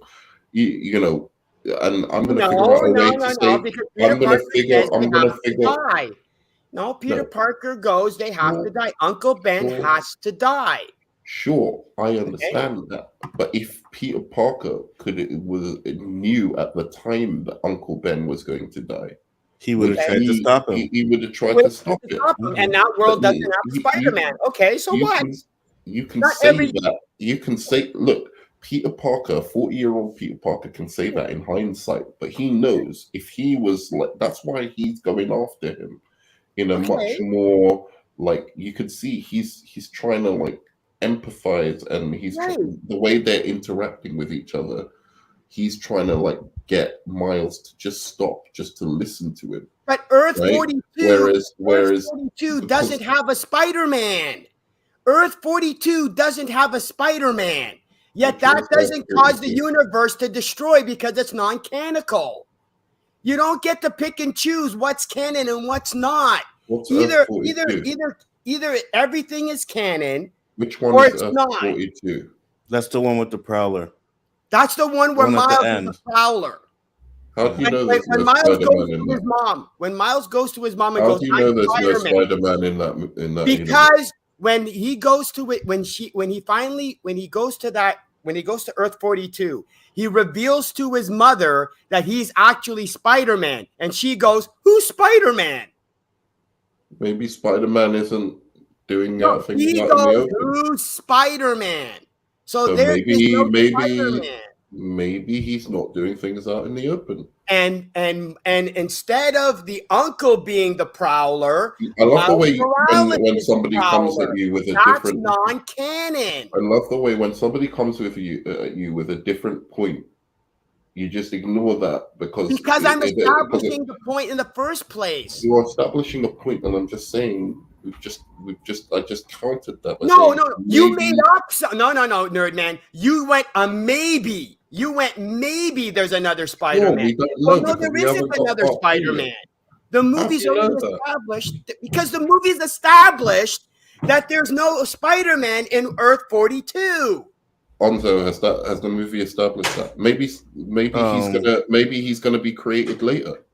No, I don't think they have established. Okay, that's a maybe. You don't get to excuse a screw up with a maybe, because if the second movie never does that, well then guess what? It's still a screw up. You don't get to go maybe. Maybe Spider-Man gets created later on in that universe. It doesn't mean the canon stuff that needs to happen. But Miles happen in that universe. Prowler. Maybe it happens later. But Nerdman, Miles becoming the Prowler. Spider-Man. Hold on, let me finish. Miles becoming the Prowler is already non-canonical. Miles becoming the Prowler automatically establishes it's non-canonical. That universe should be destroyed according to the rules of this movie. Non-canonical. It's non-canonical, not non-canonical. However you're supposed to pronounce it. Thank you, please. Sorry. Okay. That was driving me. Okay, so sorry, I apologize. Yeah, it's non-canon. Miles is not supposed to be Spider-Man. You realize Miles it's is not supposed to be supposed Peter to, Parker. and Miles is not supposed to be. Okay, then So if we that's don't the know case, what's happened to then the if Peter that's the Parker in this case, universe. then if it's non-canon that Miles became Spider-Man, that universe should unravel. No, because that's not the event that makes the universes unravel. It has nothing to do with the fact that he's not Spider-Man or that there's no Spider-Man in the event. The main thing that makes a universe unravel is either Uncle Ben or Gwen No. Stacy. He said No, it's it's the canon. canon events. It It's has canon to be events. a canon event. Captain Stacy dying is a Is a canon canon event. event, yes. That's So, why it's a second. but they don't It's not establish that Stacy him dying, not it's being. the captain It's the That's what I'm captain, related correct? saying. That's to the problem Spider-Man. with the movie. It's picking and choosing No, it's what not. canon event gets to be important. No, it's not. No, it's It not. I is. don't understand that. When did it do that? Like, can I just? I'm We not don't watching the movie know. again. I'm not We watching the don't movie know. again. I know you don't need to watch the movie again. We don't know what's happened to Peter Parker in this universe. We don't know if maybe Gwen becomes Spider Right. person in this universe. Mhm. We don't know who becomes the Spider person in this universe. There Maybe it is hasn't no Spider-Man in this universe. Sure, and I'm saying maybe it hasn't happened in that universe yet. And then because clearly it doesn't happen at the same time. Mhm. Because if all the Uncle Bens and all the Captain Stacy's or whatever die at exactly the same time, then it should have already happened to Miles. So clearly in different universes it happens at different times, but it just has to happen that way. Right? So in the universe that he's in the universe he's in, maybe Spider-Man Peter Parker hasn't been bitten by the spider yet. It's that simple. But according to the Or maybe movie, somebody else becomes hold Spider-Man. on, wait a minute. You're going all over the place. According to the movie, Miles becomes Spider-Man because the Spot ends up getting a spider from Earth 42 to go to the Earth. I forget which Earth Miles Morales is in. And that's what causes him to be bitten. That is what causes Spider-Man, Peter Parker, who's supposed to be the canon Spider-Man of that Earth, ends up dying, saving Miles. So what is canon unless it's whatever the movie decides it is? The movie's going Peter Parker dying. Peter Parker dying to save Miles Morales and Peter Parker dying. That's not canon. That's not a canon event. It's not, because it doesn't happen in every universe. What a canon event is the Captain or Uncle Ben dying in every universe. The Spider-Man dying in that universe is and the not. Movies, okay. It doesn't happen in every universe. That's why it's not a canon event. But hold on, Onzo. According to Miguel, because he replaced the Miguel that died in his universe, that's what caused his universe to fall apart. His universe didn't fall apart because of Captain Stacy. His universe doesn't fall apart because of Uncle Ben. Whose universe? Miguel's universe. Yeah, no, Miguel's universe. When he ends up replacing the dead Miguel and raising the daughter, that's how is that suddenly a canon event that causes his universe to die? That's true. How is that a canon event? Because that is specifically unique to Miguel. This movie is picking and choosing what gets to cause the universe to destroy. Wait a second. So Miguel dies. He's already Spider-Man, right? He's already no, we don't know that. All we know is that in the universe that he ends up going to, that Miguel dies. And the Miguel from this movie replaces the father and raises the child. And yet because he does that causes his universe to evaporate. How is that a canon event? So I don't know about Spider-Man. That's what I'm saying, is that I don't know about Spider-Man comics. Choosing what canon events matter. I don't know about Spider-Man comics, but doesn't Miguel come a long time after Peter Parker? Well, no, because Miguel is 2099, because there was a series of comics of characters of 29. There was Iron Man 2099. There was Doctor Doom 2099. There was Spider-Man 29. There was a whole bunch of them. They didn't. Could you make the argument that he always becomes the future Spider-Man in every universe? I don't know what you mean. Can he become? Well, no, because 2099 is its own. Because the 2099 comics are basically its own universe. Oh, okay. So I would. It's not like Peter Parker. It's not like it's not like 2099 is Peter Parker. Like Spider-Man 2099 is not Peter Parker from the 616. It's an entirely different universe. Okay, I got you. Yeah, it's a little bit messy because that's what I'm saying. That's one of the issues I had with this movie. You're like, well, or is that a nitpick? Is that a nitpick? Is that a nitpick too? It's not a nitpick, but I don't have a problem with it. I'll say that. I don't. I think the movie overall is. I've said it before, and I'll say it again. You don't understand, you don't care, just accept it and let's move on. No, because it's not stupid. Of course it's stupid. It's literally the whole plot of the movie. I don't think it's stupid. I think I get why the storytellers did that, but maybe they didn't think it out like completely. Because I don't see how that can be. So he's taking over from a different Miguel cannot be a canon event because otherwise he shouldn't be alive. There you go. Right. And for some reason, the entire universe not only that, the entire universe disappears, but Miguel somehow stays alive and somehow gets to another universe. That's not even what I'm saying. He should, if the canon event is he has to have a daughter, and then he has to die, and the daughter has to be. No, that's not a canon event. That's why. No. I'm saying if that is supposed to be the canon event, that he has to have a daughter, and then the daughter has to survive by herself. No. Then he should be dead as well, and every single version of him should be dead. So as I'm going back and I'm looking at it, I noticed that there is actually a Spider-Man in the scene where the universe is unraveling. Okay. So maybe when he went there, he was already Spider-Man, but he wasn't supposed to be Spider-Man. Okay. But at the same time, this is the 2099 Spider-Man because it's still Miguel. Miguel is the 2099 Spider-Man.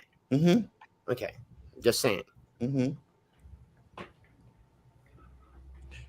Because it's Punisher 2099.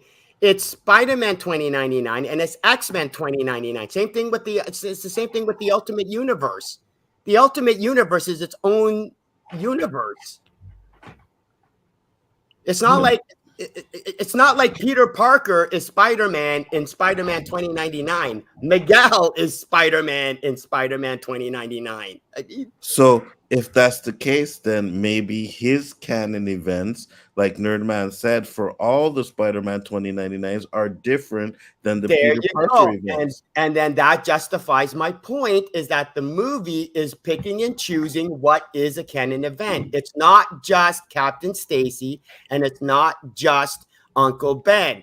It's whatever the movie is deciding. It's whatever the movie said that in the movie. They said some good events, some bad events, some And for him, but you see, here's the difference. Here's the difference, right? Miles Morales was the one that was bitten by the spider, which he would take the place of a Peter Parker, which means his event would probably be the same thing as what would happen to Peter Parker, which makes it the canon event. Hold on a second. I think his uncle dies. Boosh. Spider-Man 2099 is Earth 928. Just to clarify. Okay. Spider-Man 2099 is Earth 928. So no, it's not an extension of the 616 universe. Okay, cool. But this is why I'm saying it's a little bit inside baseball for me. This movie, I'm I was a bit lost in places because Yeah, that was the thing about this movie. Is that I thought when I saw that scene, I was like, oh, it must be something to do with the Spider-Man comics because I don't really get What do you that. mean Why when is you this- say inside baseball? it's inside jokes that unless you know the character, you won't get the scene. Okay. Like with the shopkeeper from the Venomverse. If you never saw the Venom movies, you're looking at it going, oh, it's just a cute scene of him talking to some I got you. store owner. Mm-hmm. Yeah. Canadian doesn't get the They inside. retconned it too.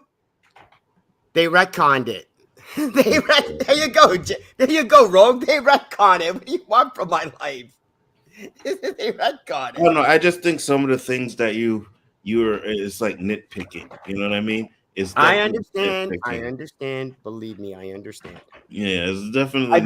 I've been dealing with that for like years. So because you've been nitpicking shit and for you can call years. it nitpicking all you want. You can call it nitpicking all you want.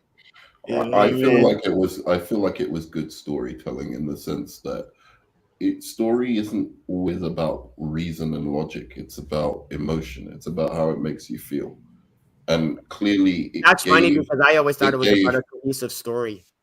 that is also true, but it made you feel for this character and why he's so desperate to stop Miles because he personally led to Oh, the no, I whole understand. universe being undone, Mhm. right? So that's what I took from it. And even though I did look at it and think that's a bit wonky, like that's weird, like so why is he alive?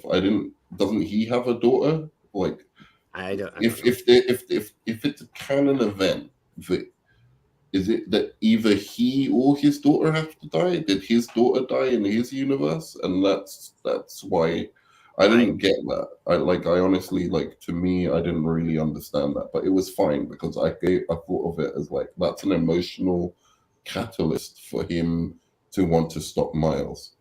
And there were other bits about it that I hope that the next movie explains a little bit better.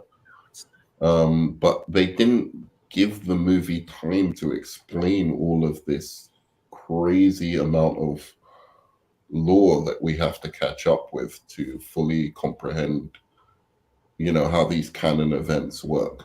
So first, let me say thank you, Paul, for the 99 super sticker. Much appreciated. Always a pleasure. Okay. I thought that was just his name. No. He sent a $99 super sticker. So thanks, Paul. Much appreciated. Always a pleasure. Go ahead, there, man. No, that was it. I hope that the next movie explains these canon events a little bit better because I think they are a bit like it is a bit weird that. So Miles, for instance, has got his canon events, right? Like his uncle dies. No, according to the movie, every Spider-Man universe has canon events. No, that's what I'm saying. So his uncle died. That was a canon event. Right? Yes, but according to Nzo, there's only specific canon events that matter. And I'm trying to say that that's not how the movie's portraying it.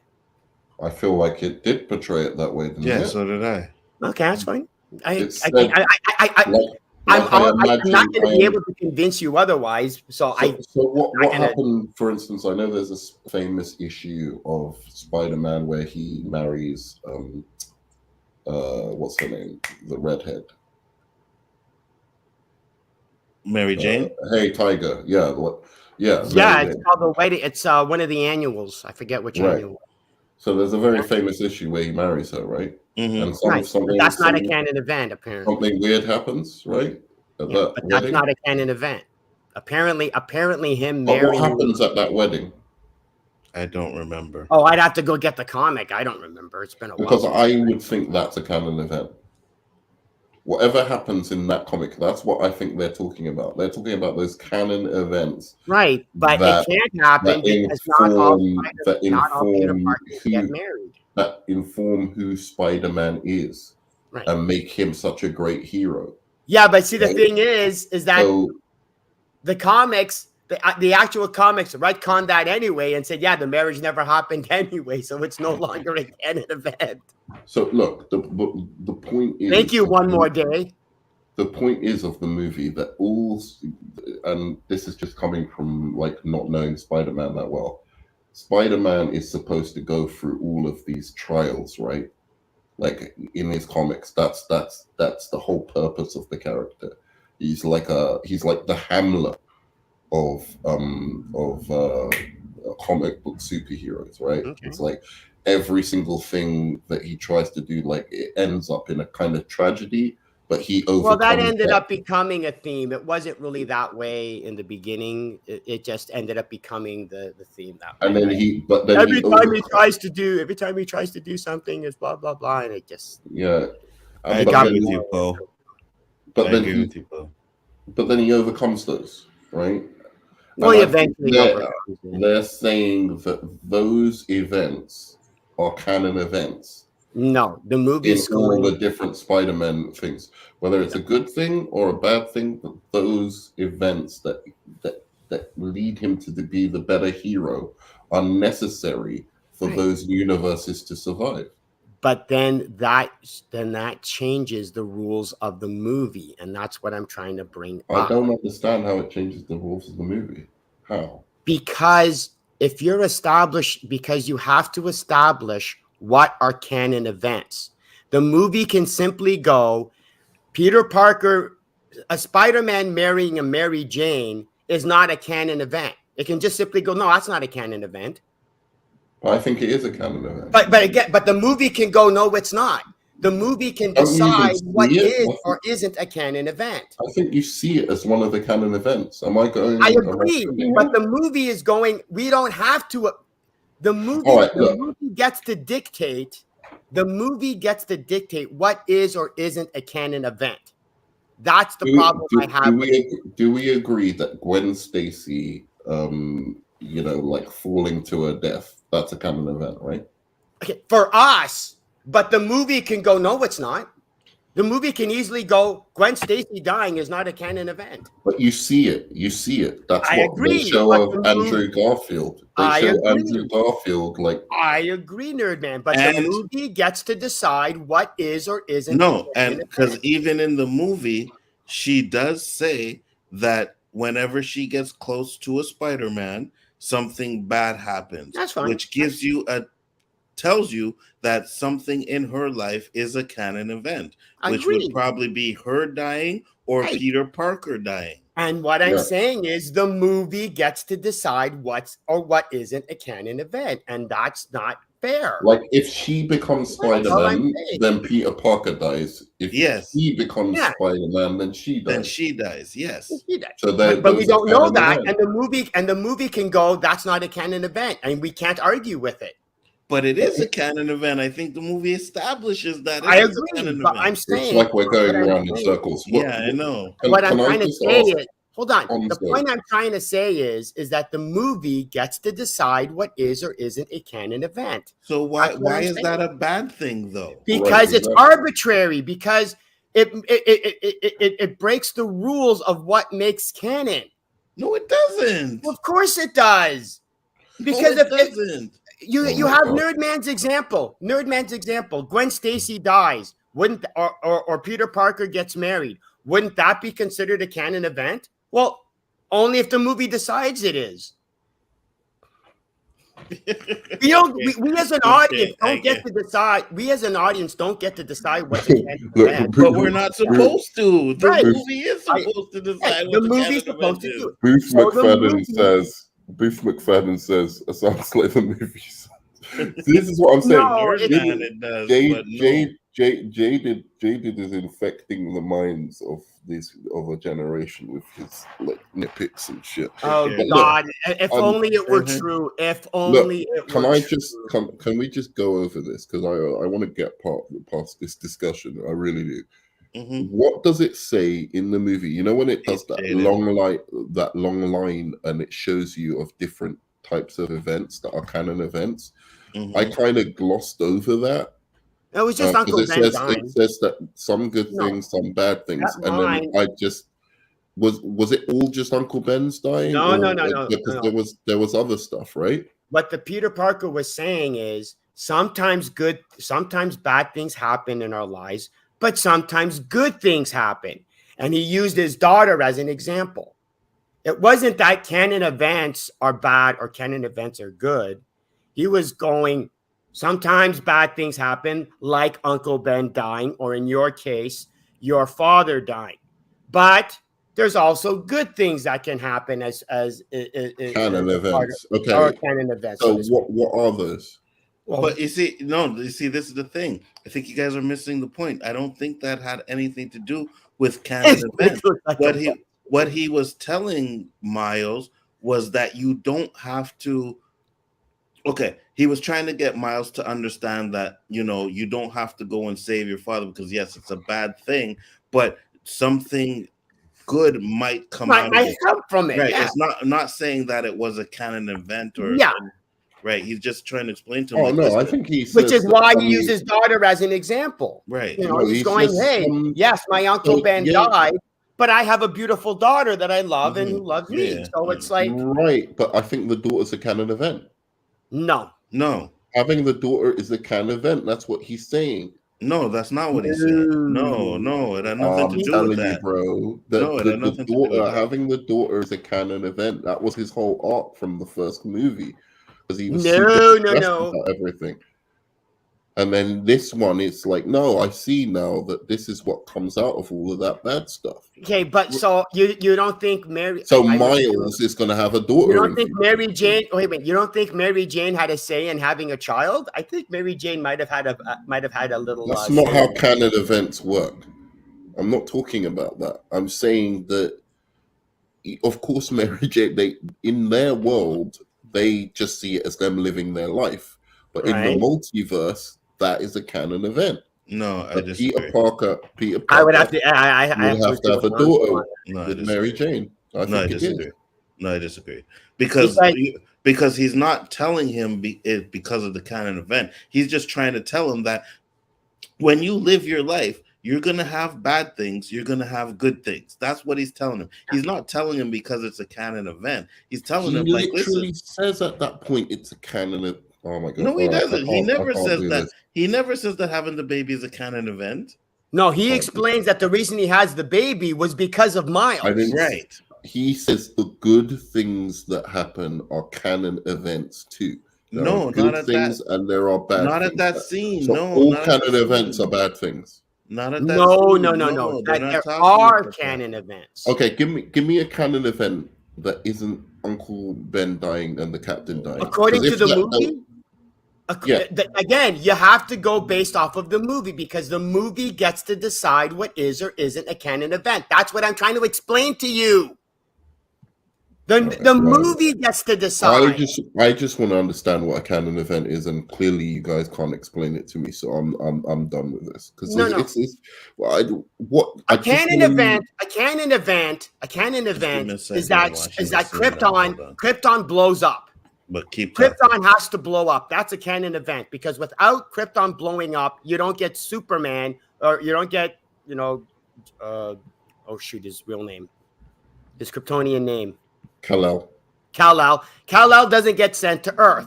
That's a canon event. Without he says nothing about it being a canon event. He just says, look, bad things are gonna happen. Good things are gonna happen. He says nothing about it being a canon event. The example I was gonna use is the story Red Sun, right? Even though Kal-El ends up being in Russia, what's the canon event? Krypton still blows up. That's the canon event. So there's only one or two canon events in Spider-Man lore then. The spider according to this movie, the spider has to bite him. No, Spider doesn't have to bite him. That's not established as a canon event. Oh, right. The movie The movie doesn't establish that being bitten causes you to be, as a canon event. The movie only says that Uncle Ben dying is a canon event, Captain Stacy dying is a canon event, but the movie's also establishing that Miguel replacing the father of the dead Miguel That has to be a canon event. Otherwise, there's no reason for his universe to disappear. Yeah, okay. And Miles becoming the Prowler, that's not becoming Spider-Man. That can't be a canon event, because if Miles Morales becomes the Prowler, that's okay. So it doesn't destroy your universe. So again, the movie is dictating what gets to be a canon event, so it can have the story it wants. Fair enough. I agree with you then. Nzo, can you tell me some things you loved about the movie? Because I'm trying to remember myself all the things that I really liked. After talking with me, I'm trying to remember the after talking with Jaded. No, because I just think I know I liked the movie at one point. He might bring up something good about the movie that I would like to discuss, because I'm done with all the critics, because this is just, it doesn't make it a bad movie, that all this stuff we're talking about. I just wanted to know what they meant by a canon event. And clearly, you've kind of explained it. Maybe the film doesn't explain it good enough or whatever, but I thought that the good things could be canon events as well. It could be. Since you used Superman, I thought, for instance, Jonathan, him having a son called Jonathan might be a canon event, the Superman stuff, but maybe not. All right. So, good things that you liked about the movie that maybe I haven't mentioned. Well, first thing I'll say is I know, and I kind of understand where the animation could be a little bit jarring, but I enjoyed it. I enjoyed it, the change in animations on certain things. Even with the punk guy, there's some scenes where he's in black and white, and then they glimpse to him, he's in color. And yeah I like that. So I like a lot of the animation stuff. I thought it was really good. I think this will get an Oscar again, by the way. I did like the word bubbles. Those were good. Not the word bubbles. The the yellow caption things. Yeah. It wasn't overused. It was every once in a while. So it wasn't. I did like that. Yeah, no, I like that as well. And I as I said, I think this will be up. At least it will get an Oscar nomination, because for what? Animation, being the best animated film for animation. Yeah, for animation, absolutely, I agree. It ain't gonna get an Oscar for storytelling. That's for damn sure. Well, according to you, but me and Nerdman, not if I haven't seen it. Oh, could you imagine if I was on the Oscar committee? Oh, Jesus Christ. No film would get nominated. Absolutely not. Any movie that was produced by A24, throw it out. Yeah, absolutely. Yeah. We talked about the acting, which is really good. I really think you know what? You know what the thing is? There's so little good in this movie. It's hard to actually think about him. I understand. Oh my Lord, here we go.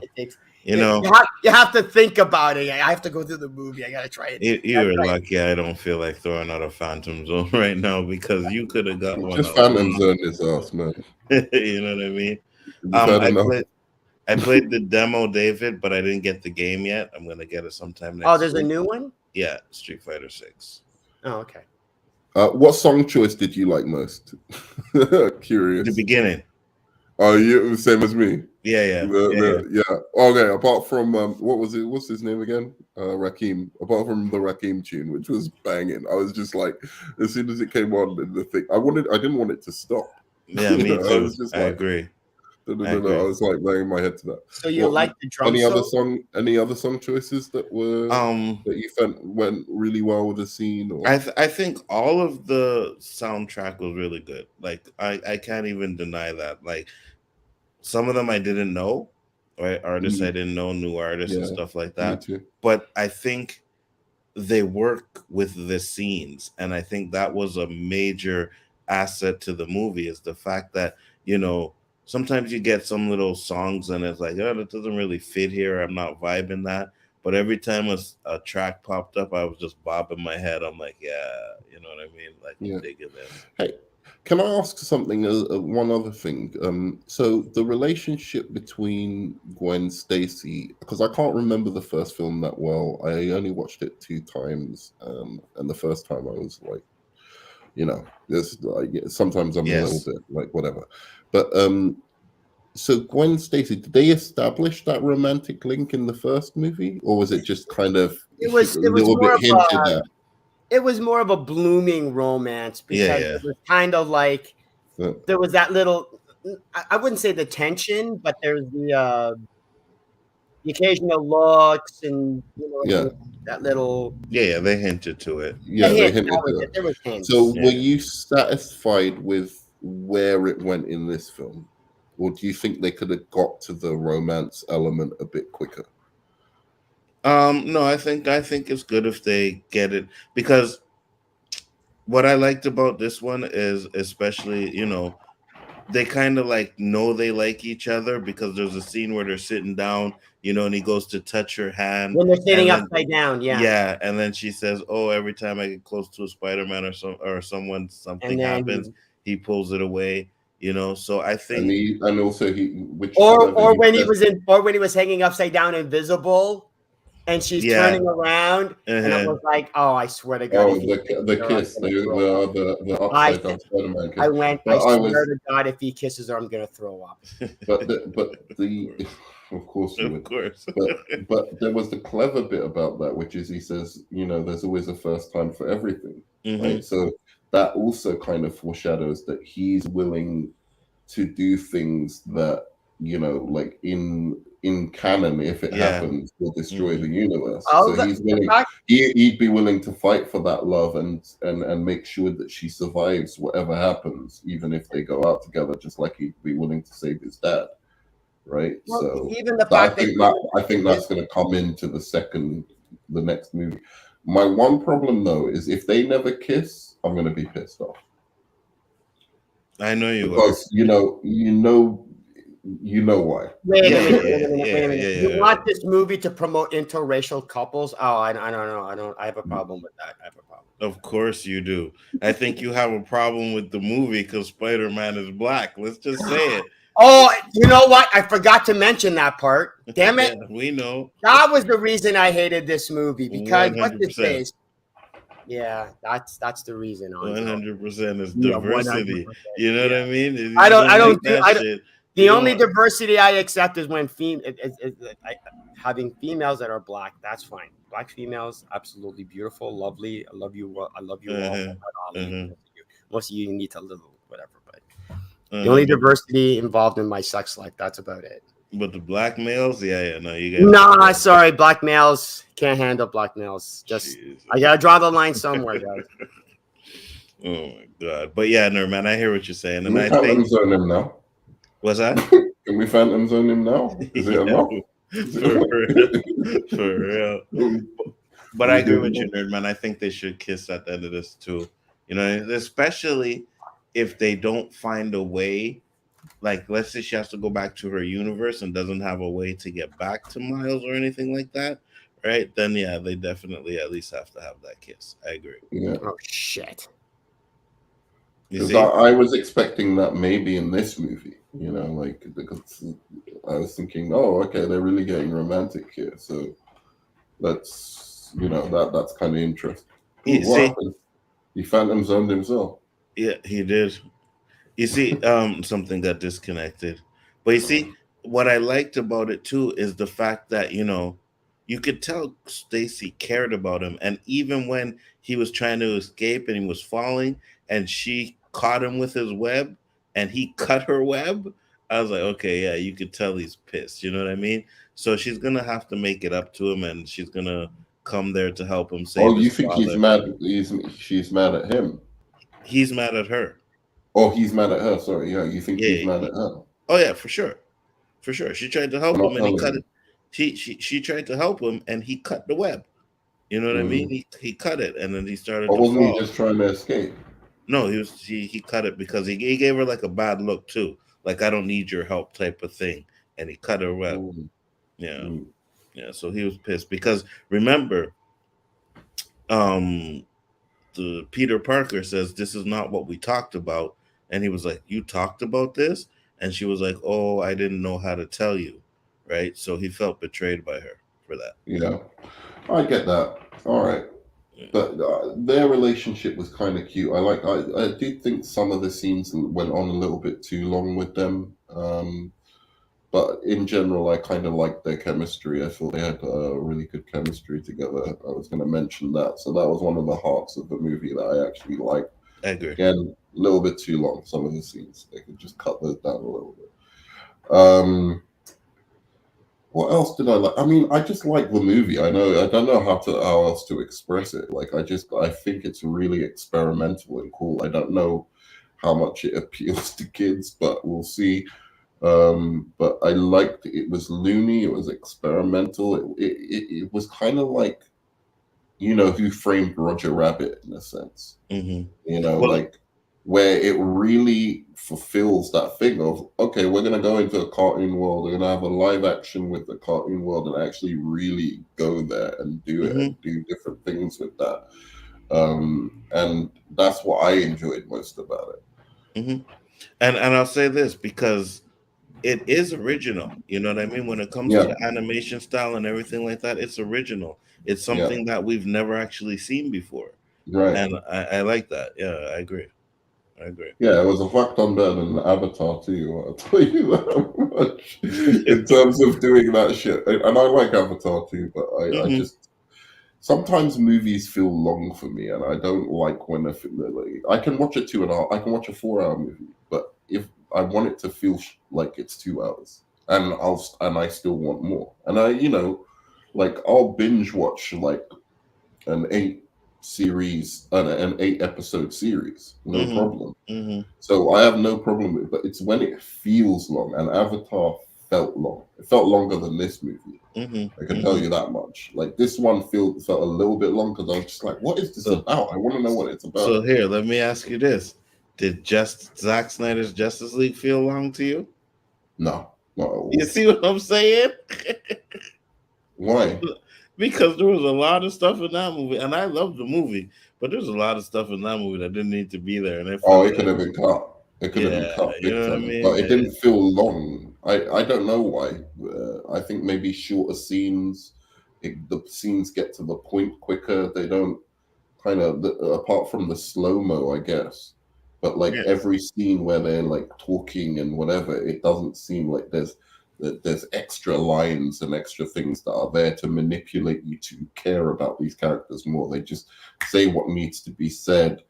It has its emotional weight, and then they move on to the next thing. So yeah, I don't know. And it's just everything seemed a little bit stretched in this movie, but not as much as Avatar, as I said. Avatar 2, and then Dune was the worst offender. That was a movie that I thought cinematically was amazing, but like in terms of the story and the thing, I didn't know what people were digging about the story. I just loved it visually, I thought visually, like, the CGI was seamless and all that stuff, but like in terms of the story and these characters, I was just like, why do I care about them? It was like going to the zoo, Yeah, 100%. It was like I'm just watching a different world, 100%. But I don't know exactly why I'm watching it. 100%. I didn't care about the characters at all, and I was like, okay, like that movie, and it's shorter than this. I believe it's shorter than this movie. I think it's 2.5 hours. Oh, is it? Yeah. Well, it felt like it was 4 hours to me. I was just like, oh my gosh, I had insomnia when that movie came out. And I tried to watch it 2 times, and that shit put my ass to sleep. The funny thing is, I feel like directors, like, I like long movies, but recently I've been feeling like some directors need to just go back to like when Hollywood was like 90 minutes. We want 90 minutes. We don't want, because they used to be really strict about that shit. Yeah. 90 pages, no more. Now they're giving all these directors making super boring movies that could actually be good movies if they would just cut down a little shorter. Right. Like, you don't need 3 fucking hours of The Irishman. Like Avatar. Yeah, Avatar. Or I know. Zack Snyder's Justice League movie. How about that for an example? There you go, nerd man. Come on, nerd man. How about that? Is that a good example that needs to be trimmed down? Sure. I absolutely agree with that. I think that movie could have been a better movie if it was less movie, but I still think it's a really If good it movie. was last movie. In that specific case, it wasn't because the scenes I didn't like bored me. It's because they were stupid. I was like, why are these Aquaman women singing for so long? Like, Oh, that's okay. That's just a nitpick. and then why are they sniffing his jumper? It wasn't that didn't Character bore me. development. Character development. That didn't bore me. That wasn't like an elongated scene in like like even this movie, Spider-Man Across the Spiderverse, which I like, but I just felt like, oh my god, like I just kept looking at the time when certain people started conversations because they were so into like letting you stay within the conversations, but they let you stay in these conversations way beyond the point they were still interesting. But Zack Snyder's Justice League, as I said, they were just scenes, and I was just like, it's not boring, but it's fucking stupid, like. But that's. Yeah, well, I'll say Justice League didn't feel long to me either. You know what I mean? But again, I've always said it's because if I'm invested into it, then I'll just eat it all up. You know what I mean? And that's why I said even with this movie, like they could have added an extra 20 minutes or 30 minutes to finish off the Prowler part at the end. That would have been nice. And I still wouldn't have had it. I wouldn't have had an issue. I would have enjoyed I'll it. tell you what, I agree with you if they took out certain scenes from the beginning. The first 20 minutes.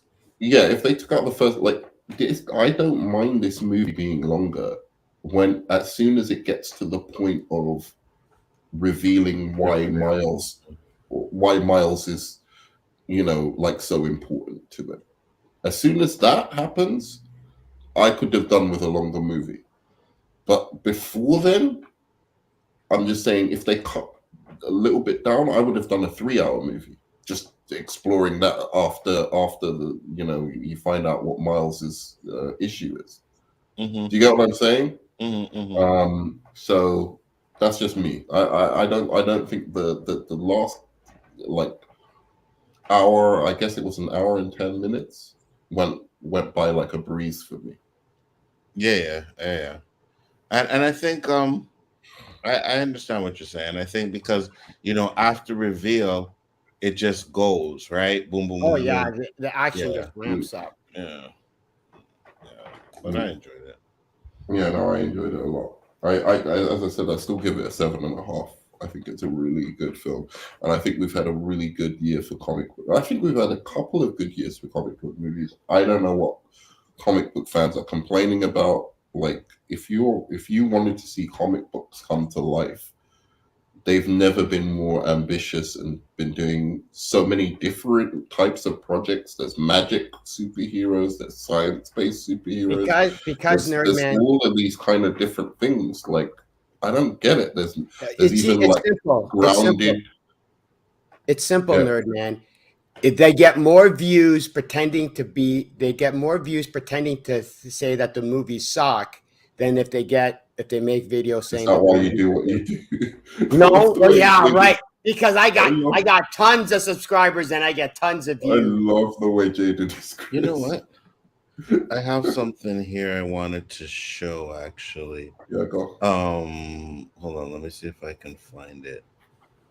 I think you might have seen it, but I actually want to get your opinions on it. I just gotta find it. But continue talking, guys. Nerdman, it's the same reason why these guys have the fake outrage over everything, because it gets them views. Yeah, I get what you're saying. You're not an outrage channel. No, I'm not. I'll give you that. Not that I'll just give you that. I appreciate that, but you just genuinely don't like these. I just genuinely don't like these movies. I'm not gonna like. Yeah, I always use Ray from the Star Wars movie as a great example. Is that if Ray was male, they wouldn't be able to bitch about anything. Whereas I could still bitch about all the stupid they do, because it doesn't matter whether the character is male or female. It's still stupid writing. Right. So that's your issue. So I in that sense I appreciate. And if you were the other way, I probably wouldn't talk to you as much. So Hey, it's what Well, up, that's but what Kevin? unless it's a black character portraying, unless they what's exactly, blackwashing. Yeah, which is I what understand. which is what I agree with. So So Like a movie. It felt like a bunch here of it is. filler. I don't know if you've seen Yo, it. if you guys are excited for Across the Spiderverse, I'm just gonna tell you to be cautious. What was that? Oh my god! I saw it with some of my boys, and we were just laughing at this movie the whole time. This was so bad. First of that's all, not a criticism. it being a first part, like Infinity, for example, like that's a part one, but it had a fitting ending to be its own movie. This did not feel like a movie. It felt like a bunch of filler. Like, oh my god. Like I literally just got home and I couldn't wait to just light this up. Like this was not a good movie at all. This is you Like lighting here's up. Wow. Into the Spider-Verse, here's Across the Spider-Verse. Like this movie, I'm rating this a 3 out of 10. Like it was a bad movie in my opinion. Like the first one, I heard some people say the first one's woke, and I laugh at them. I don't think the first one's woke at all. It's just different, obviously. Like it's not Peter Parker, it's Miles Morales. You have Gwen and stuff. Like that's not woke. This movie felt like it was trying to have representation and diversity more than have good writing and be an actual movie itself. Like it's actually crazy. Like again, sorry, my hair looks like shit. Hold on. Like me and my friend were actually laughing at the forced diversity in this. Like they go to India. There's like an Indian Spider-Man. I know it sounds weird coming out of my mouth. I'm a white dude, and people get mad and like they're sensitive, whatever. This movie had like 3 white people, dude. Like it's actually crazy. Like it's literally like they were just checking off the check boxes as they went along. So You what had if that it one had three white British people? black Spider-Man. I forget his name already. Wow. Hopi, I think. Yeah. You got Hopi. Hope he's He comes out of British. nowhere. He takes off his mask. I'm like, oh my god, like what is going on? And then he's talking about how he like hates fascism. They made like 10 political comments throughout the movie. Like this is a Spider-Man movie, Wait, bro. pause it. You know, people Pause are gonna it. go to Twitter and like Yeah, hold on. be like, Pause oh, I it, can't believe pause this it. did that. Like Yeah, hold on. it seemed like it was trying to spark controversy. Go ahead. So wait, What up, K-Dot? saying you hate Oh, hey, fascism K-Dot. is controversial. Saying Is what? that- Saying you hate fascism is controversial. When did that become controversial? Is that Kind of political? That And he doesn't even get the whole point of that character. He's a punk. yeah, it's that's like if what you don't know punks were what punk against. is, you don't get the point. Mhm. Yeah, it's that I hate. They need to do their research. The whole punk movement was about capitalism being like fascism, essentially. It wasn't just them trying to take a shot at capitalism.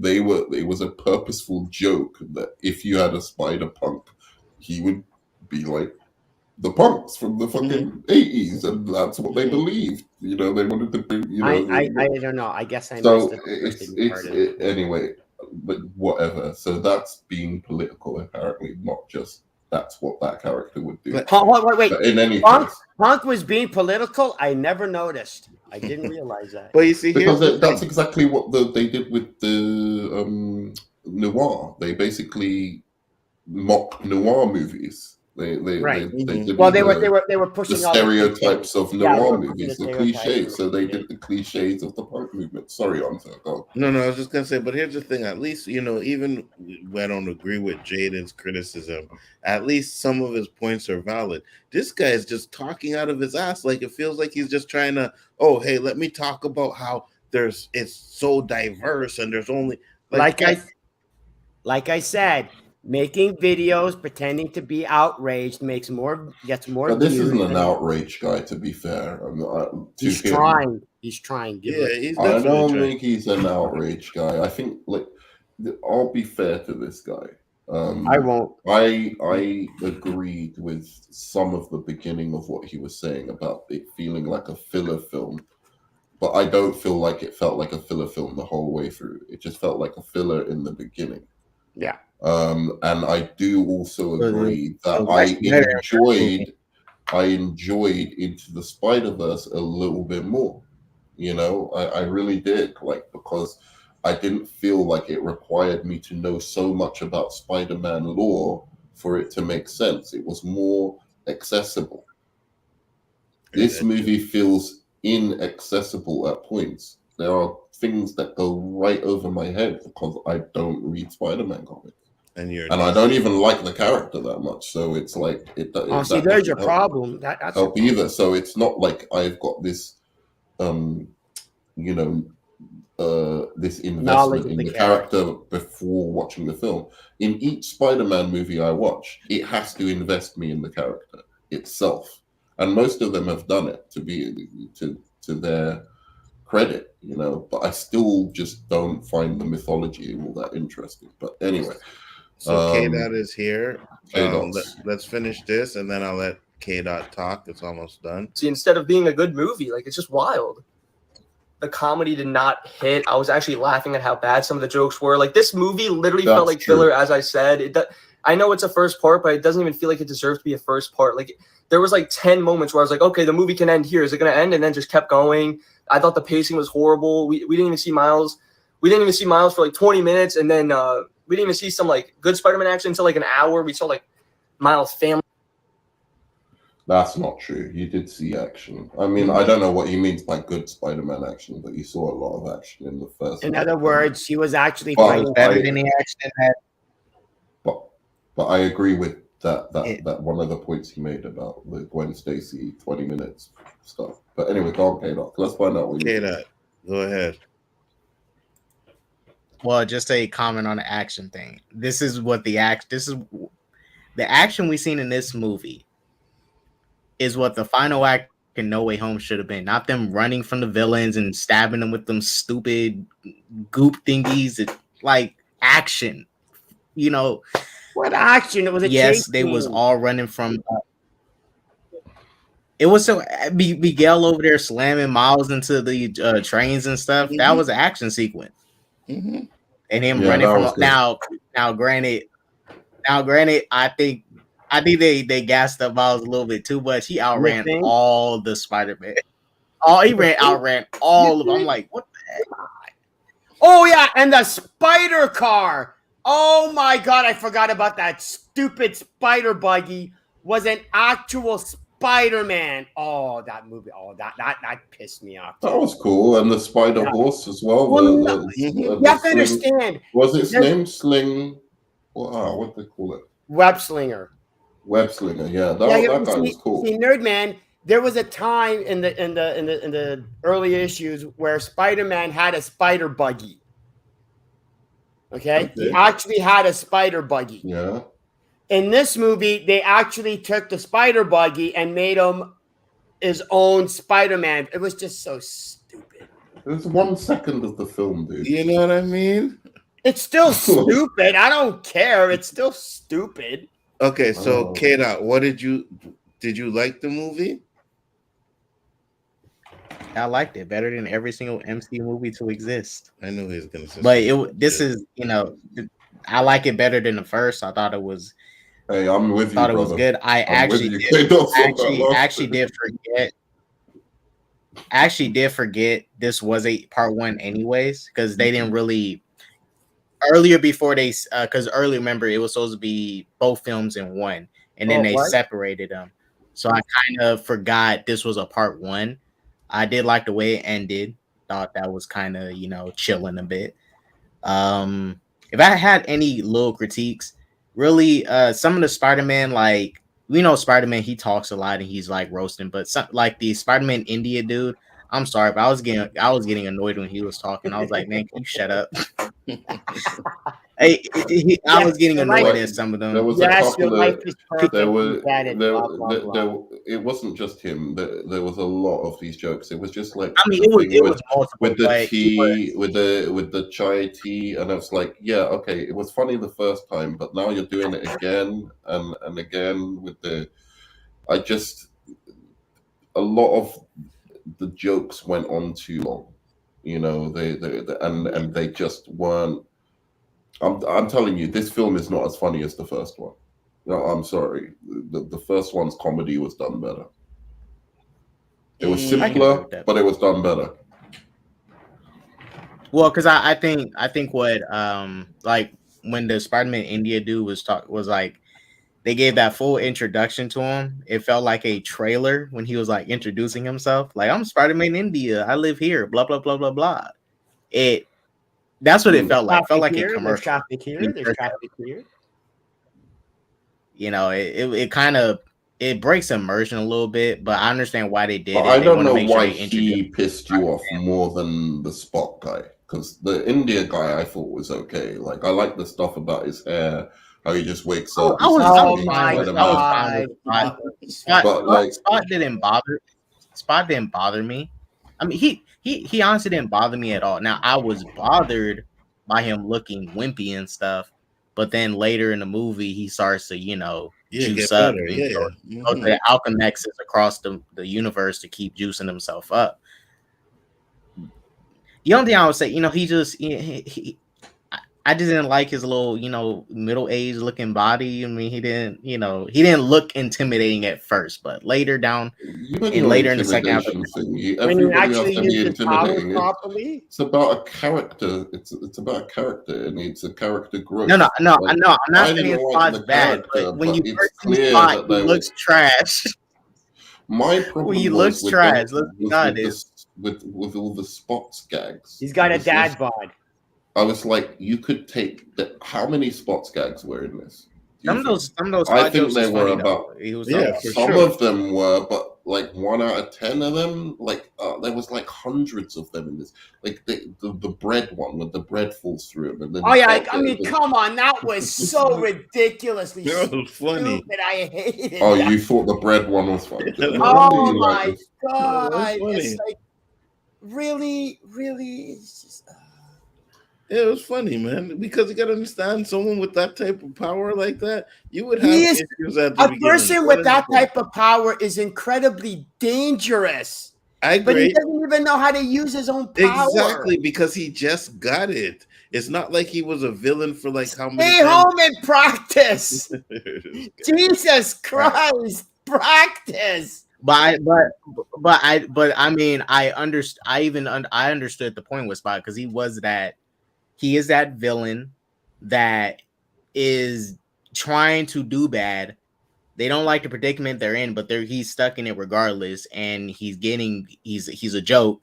Everybody's making fun of him, and he's trying to prove himself while doing so. Like trying to prove that he is this big bad guy. Because Miles was just literally roasting him the whole time, and he kind of felt disrespected by it. Because to be fair, he does look trash. I wouldn't take him serious if I was Miles. I don't No. This is Spot. This is not Paste Pot Pete. Okay? Paste Pot Pete, the whole point of him was that he was a joke character. The problem is because Paste Pot Pete has a joke power. Spot does not have a joke power. That's the problem. I don't mind. No. I'm not saying his powers is a joke. His powers was from the first part, in the first act when he's fighting them. Those powers was very dangerous, but him as a person wasn't. Yes, I get because that. He barely understood his own ability. He only became dangerous when he started becoming more curious. I didn't mind him being. No, when he accidentally kicked himself into himself, that's when he suddenly started knowing how to use his powers. Come on. Look, I didn't mind him being a joke at first. It's just make the jokes funny. And you don't need to go on and on and on about them. It's fine. Like, there were 3 separate action scenes all based around this guy's power and like how every time you go in the hole, you don't know where it's gonna come out of, and like, it's just it's like get they on had with the like movie. That wasn't important to the movie. You know what I'm saying? Like it's like the writers came up with these 40 jokes and goes, we're just gonna put them all in. We're just gonna put them all in. We're not just gonna take the good ones. We're just gonna put them all in. I just feel like. Do you feel that moved the story forward? Because I don't feel like it moved the story forward. Like all his. What parts. You mean the stuff with Spot? Yeah, like I wanted to know more about the stuff with. I think about the stuff with. I think. Yeah, that stuff really moved the story forward and kicked stuff into gear. Like Miles realizing that Peter B. Parker set him up, Gwen set him up, and him, finally getting to this realization that, I'm just going to do my own thing. I'm going to spread my wings and do me. If this is what I thought it could happen. I thought Miguel was going to reveal himself to actually be a bad guy. It happened in the second movie. I don't know yet, but I thought he was, because I don't remember Spider-Man 2099 having these vampire abilities in the comics. Correct me if I'm wrong, but did he have? I don't remember if he did. He is a future Spider-Man. Again, here's the problem. In the beginning, I don't remember if he had, I can remember. But again, later on, they could have added it. I don't know. I don't. That's the problem with the title. Also, are you able to stop sharing my stream, or it has to? I think you have to do it. How can I do that? Well, anyway, this don't worry. I'll figure it out. I swear to God, I was going. Are they combining Miguel with Morbius? Because that's what it seemed like. I don't. This is what I think they're doing. If there were some Spider-Verse comics where the Spider-Man had to team up, and there was these people, I forgot their name, but they was going around the universe eating Spider-Man, like trying to kill them off. They would eat their brains and stuff. I have a feeling Miguel is posing as one of them, or he could just be a legitimate villain and stuff. You're putting way more thought in this movie than the writers are. Stop it. No, I'm just theorizing. I'm theorizing. I'm not saying I'm guessing what might happen, because the way Miguel was acting, it's his thing. It's his thing. I'm in the middle. I'm kind of in the middle with how he's acting, because I was kind of okay with what he's doing. Yeah. Since we're doing this, what are the predictions for the next movie? What's you think the dad is gonna die? Because they do have a point, right? Like it's not like they're straight up bad guys. Like if he saves his dad, he could fuck up his whole universe. So do you think it's going to show that they're actually right? He wasn't supposed to get. Supposedly, he's not supposed to get bit anyways, too, because that spider came from a different universe. Yeah, or maybe that true. Be, but like, maybe his dad is going to have to die. That's what I'm saying. I think it's going to be the mom. I do think someone's going to die, because every alliteration, like the video games, comic books, whatever. Even misunderstood the cartoon, like his father. Have the baby die. Have the baby die. That would be good. Stop it. Oh gosh, Shaded. Jesus Christ. But he's gonna lose somebody. Each Spider-Man always have to lose someone, whether it be a father, a friend, a loved one. An that's uncle. Just part of the an uncle. That's just part of an uncle who's a supervillain. No, I know, but what I'm saying is he's already lost an uncle, so that's we get that. Spider-Man's supposed to lose someone. But what are your predictions for what is actually going to happen in the next movie? Is it going to turn out that they're right? No. That he has to lose somebody like his mom or his dad, because otherwise the universe if you look at what this, or do you think he's going to find a way to save both? I think it's going to. If you look at what this movie set up, yeah, because what this movie is setting up, Miles is spreading his own wings to go do his own thing, and he told Miguel, "I'm doing my own thing," and he wants to do both. That's why when they kept saying that, it was reminding me of Superman's mentality. Like he's not just going to pick the easy decision. He's going to try and do both. It's like the situation with the whole train thing, right? You choose to save the person on that rail, or you save multiple people. Superman's going to save all of them. He's gonna try to figure out how to do both. Yeah. Right. No, I know the movie's gonna do that. But you still Miles, you have to allow Miles to say both. I think the movie that's going to be the point of the movie, that he may even nearly get there, where it seems like, hey, no guys, I've really figured it out. This is how we can save both of them. But I think they're going to end up killing the dad anyway, or killing the mum anyway. I think it's going to end on a tragic ending. I do too. Yeah, I do too. Well, see, I will say this, because again, I don't think they're necessarily bad guys. Like they're just making because he literally has to go. Miguel literally has to go, we're the good guys, and you see a scene of all the Spider-Man kind of looking at him like, I don't know. Yeah, you have to explain. when you have to explain you're the good guy, I don't think you're the good guy. Well, this why I don't. Okay. This is why I say I was kind of okay with the stuff Miguel was doing. He was aggressive. Yes, he was very aggressive. But him trying to get Miles home, trap Miles for the 2 days, because like when he sent Gwen home, right, and all the other Spider-Man, he just sent Gwen home. It's not like he killed her. I mean, she actually did go home, and all the Spider-Man looking like, oh, why'd you do? It's like he just sent her home. He didn't kill her. Now, if he sent her off somewhere to die, I agree. But at this moment, he's not evil to me yet. He's just very aggressive. That's it. He's very aggressive. And out of curiosity, let's say they kept Miguel, let's say they kept Miles there for 2 days, and his father dies. Do you not think Miles is going to be kind of pissed at Miguel and all the other Spider-Man?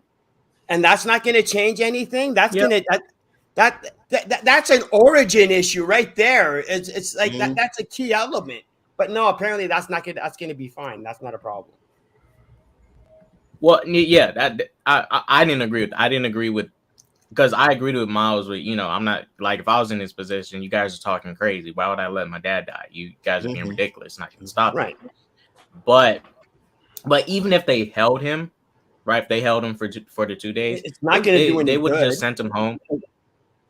Yeah, it's for him in his universe. He's not going to take it very well unless he builds some time travel device to get back to where they're at and, I don't know, kill him or something. But if his dad, if they did, Spider-Man Flashpoint, he stayed there 2 days and his dad died, basically. No, hey, but if they send him home, he can't get back without the time travel device, anyways. K-Dot. They end up keeping him for 2 days. His father dies, and then they can make a movie called Spider-Man Flashpoint where he goes back in time to save his dad. Oh my god. Reverse Spider-Man. Oh my god. Anyway, Spider Point. Like, the movie will be called Spider. I think they. Real quick, I think they should have just. Honestly, they really didn't need to tell him anyways. Nope. For one, I don't know why Miguel just because Miles was already excited with being there, right? And they could have just played around with the fact that he's chilling with these other Spider-Man and they're looking for a spot, but still let it play out, but keep Miles at bay. And just keep him there without him realizing it. Yeah, because Miguel ruined his own plan by acting so aggressive the way he did. That's one of Miguel's little flaws. He's too aggressive and not really thinking, because he's sent you something in the private. Yeah, I seen that. Yeah, we'll just get K-Dot's final thoughts, or like his dislikes, his likes, and then we'll close it. Because I was gonna say, I really don't got any dislikes. That's pretty much it. My dislikes. I really don't got any. I like this movie more than I dislike it. Right, great. Better than I know this is Spider-Man trilogy. Yeah, again, that's really not saying much, K-Dot. Come on. Stop it. I don't think the first movie was solid. The first movie was solid. The second movie is good. If the third movie is just as good as these first two, it's like a solid trilogy. I agree. Honestly, what were you gonna say, Spider-Man trilogy. Oh no, it will be one of the better superhero trilogies. If the third one sticks the landing. I was going to say that just a quick. Are these better than the Raimi movies? Or is this one better than the Raimi movies? Is this one better?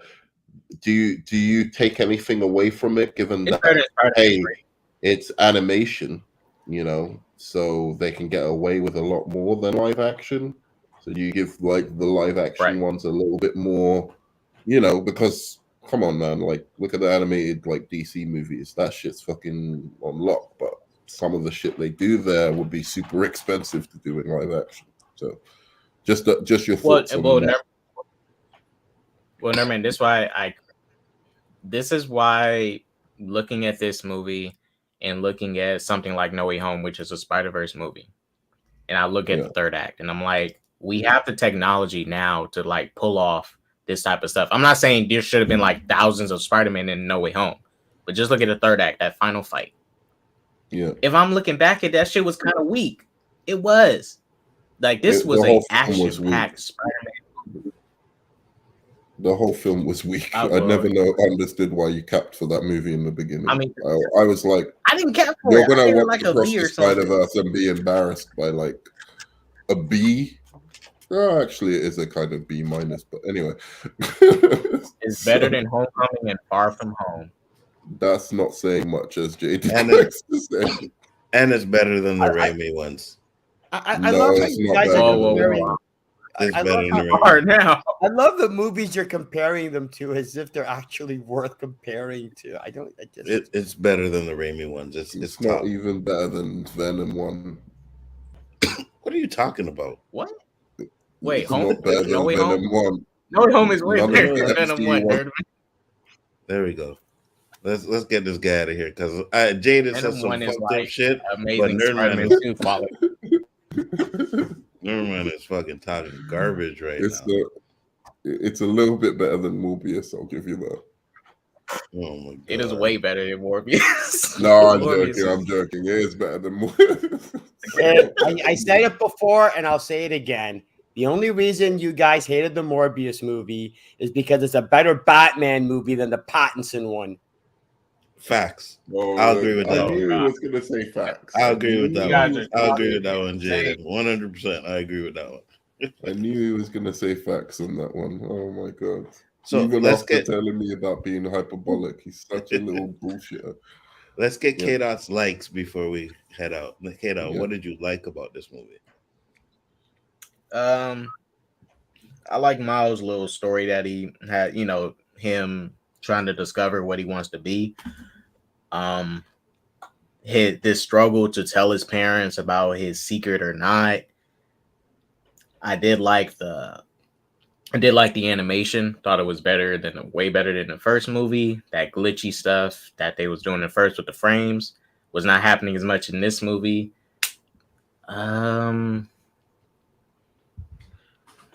Freak Gwen, you can't trust these I love white how you women. have to struggle to think of things that you liked about this movie. No, because I don't hate the movie. I like the movie, but it's I have to think about what was actually good. No, Kate, I'll tell you why, Jaden. Notice one of the things that people aren't mentioning: the story, the plot. Nobody's mentioning that. Jaden is right here. Jaden is right here. No, I like the cinematography. I like the soundtrack. I like the animation. I'm not gonna have it here. All those other parts of the movie is important too. I like the story. I thought the story was easy to follow. I know, but I'm saying I had to mention it first. No, I've said it many times. I know you did, Anto. I know you did. The story in here is does not kick off until an hour and 15 minutes. Stop the it. story before that is weak. And he's right. No, it's he's absolutely right. He's right. So it was good build up. When he just said we're struggling to figure out why we like this movie, he's right. The reason why we're struggling to figure it out and say other good things about the movie is because it's the multiverse shit. That was the stuff that was cool. Just seeing him go into the Venom world or seeing him go, they did the multiverse concept better than anything else. The story, I agree that it picked up at the end, and I'm not going to take that away from it. Hour and 15 minutes in, that story was good. The beginning, I was okay. The fuck up. Good. Shut all the way the fuck up until you reach the top of Shut Fuck Mountain, where there are no more fuck ups to shut. It's true though. Apart from the visuals, the music, Mountain. I like that the visuals, the music, and the multiverse stuff. The story. Let's just wrap it up. Okay, so call it a day because that is the only good things about this movie. He's right. I'm always right. You just don't accept it. Nerdman just want to come in and. Okay, wait. Let me ask this: what was wrong with the story? Because I thought it was good, K-Dot. It was good. Wrong to get to it, man. Yeah, it was easy to follow. It was way better than No Way Home had more issues with setting up its story. I mean, had more stupid ways of setting up. At least I knew what was happening in No Way Home. At least I knew what the fuck was Nah, happening in No Way Home, and the reveal wasn't worth it. The reveal wasn't like, oh my god, wow, blow my mind. I don't understand to keep it for so long.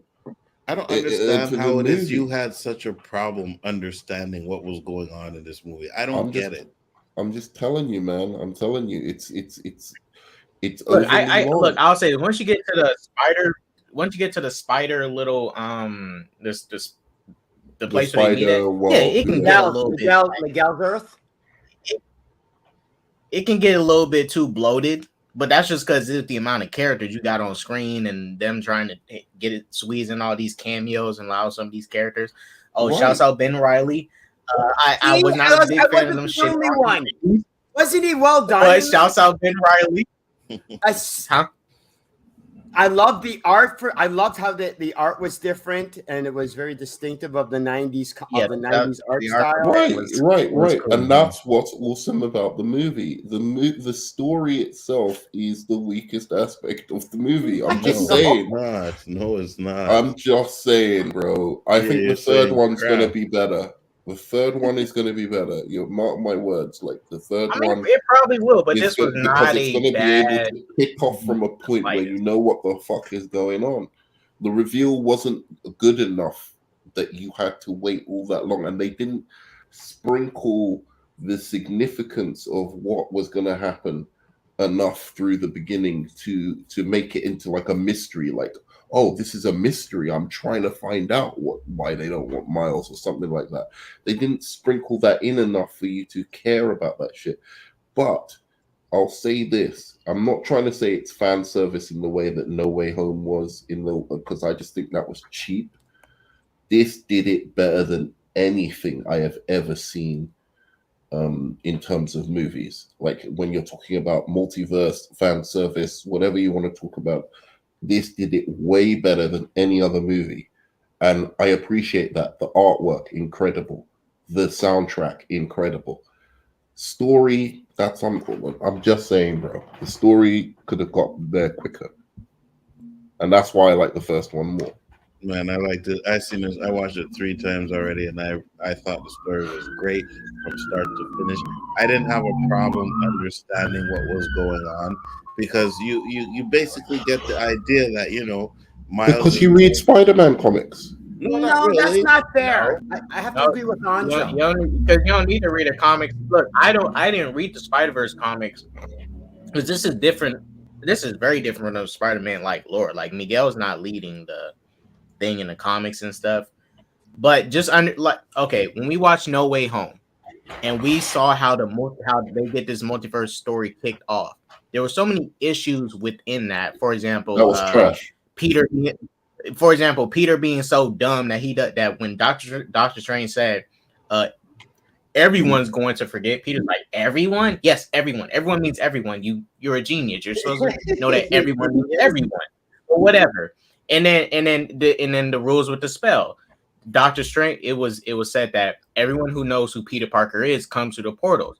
Okay, then Jamie Foxx's Electro shouldn't be there. Right. Because he doesn't know who Peter Parker is. Well, there is. Yeah, I agree. This movie with the multiverse did not have those issues because it was kind of pretty straightforward. I like. I didn't really. I didn't have no critiques. I had no problem with that.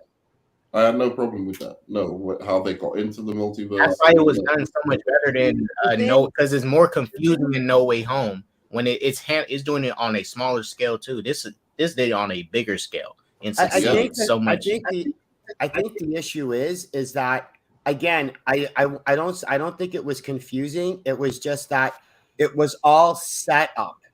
That's the point. So that way, when you're told that you were about Captain Stacy, you now go back to that scene in your head and go, oh, that was the whole point of that. At the time you were watching it, right, you just thought it was a scene just for having a scene. It was like, oh, we're just visiting this Earth. But then the movie's going, oh, no, there's a reason for that. And then as the movie progresses, you're going, oh, okay. You know that scene in the beginning when you had that was kind of didn't really make any sense. That was the point of it. So, like, yes, while you might be watching it, you're going, I don't get the point. But the movie does, in and of itself, explain the relevance of the scenes that happened earlier. You just have to exactly. the answer.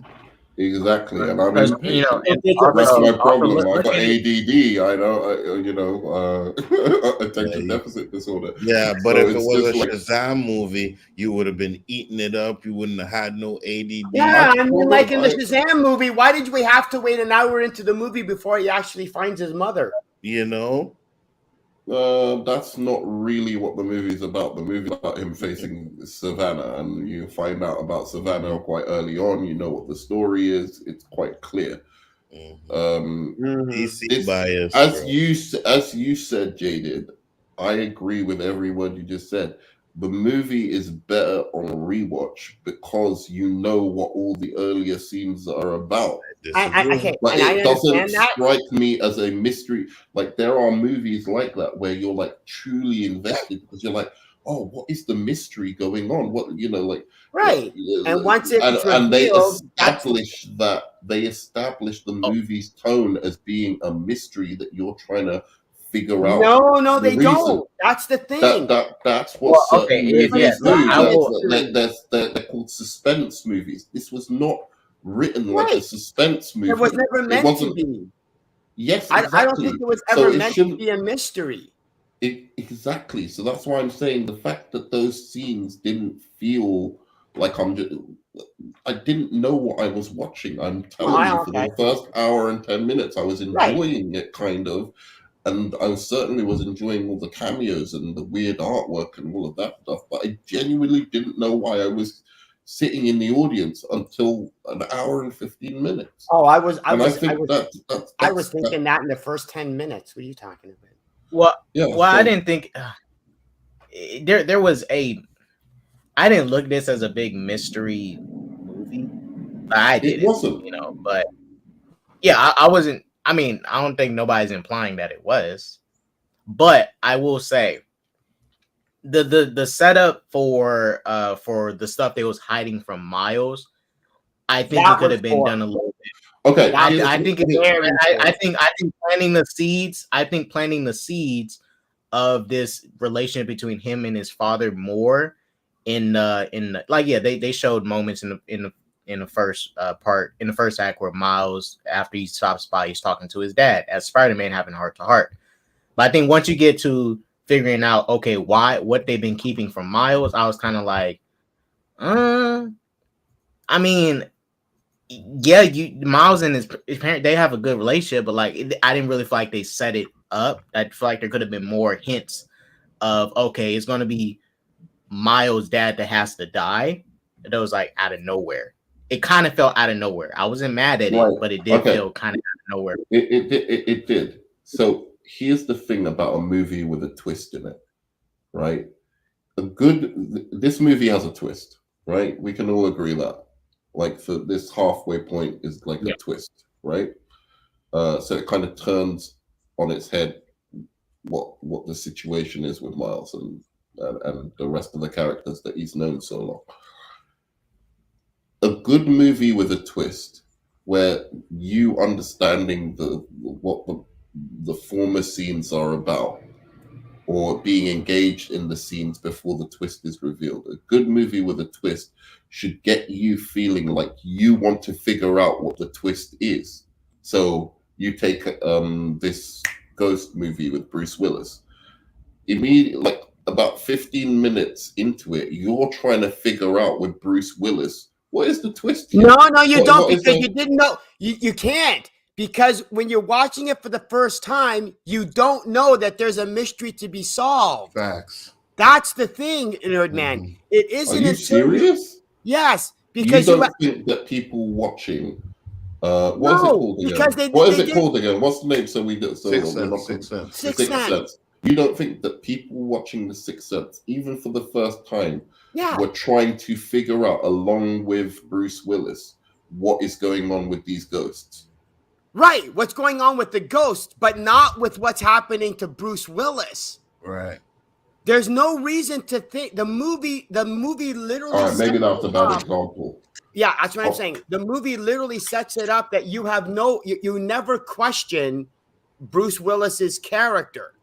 You're questioning, oh, will he be able to help the kid? Will he be able to figure out the thing?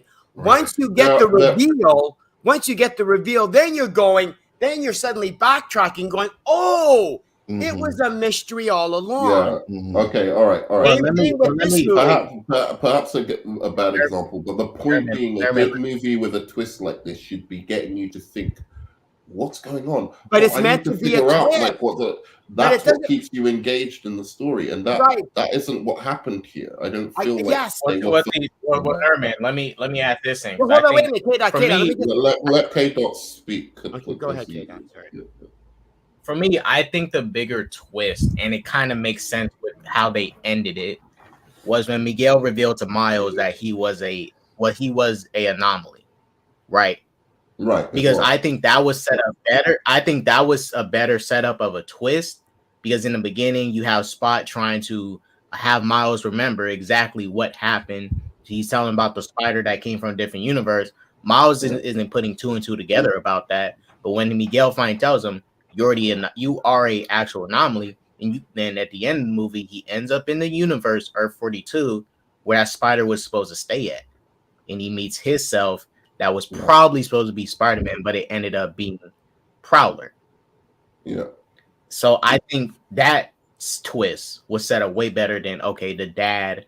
Because what I liked about the scene with the dad, he can't save his dad, was Miles in the conversation he was all having. Right, them trying to force Miles to do this thing, and he's pushing back on it. I thought the voice acting, and everything was really good, but the anomaly twist was way better than the dad twist.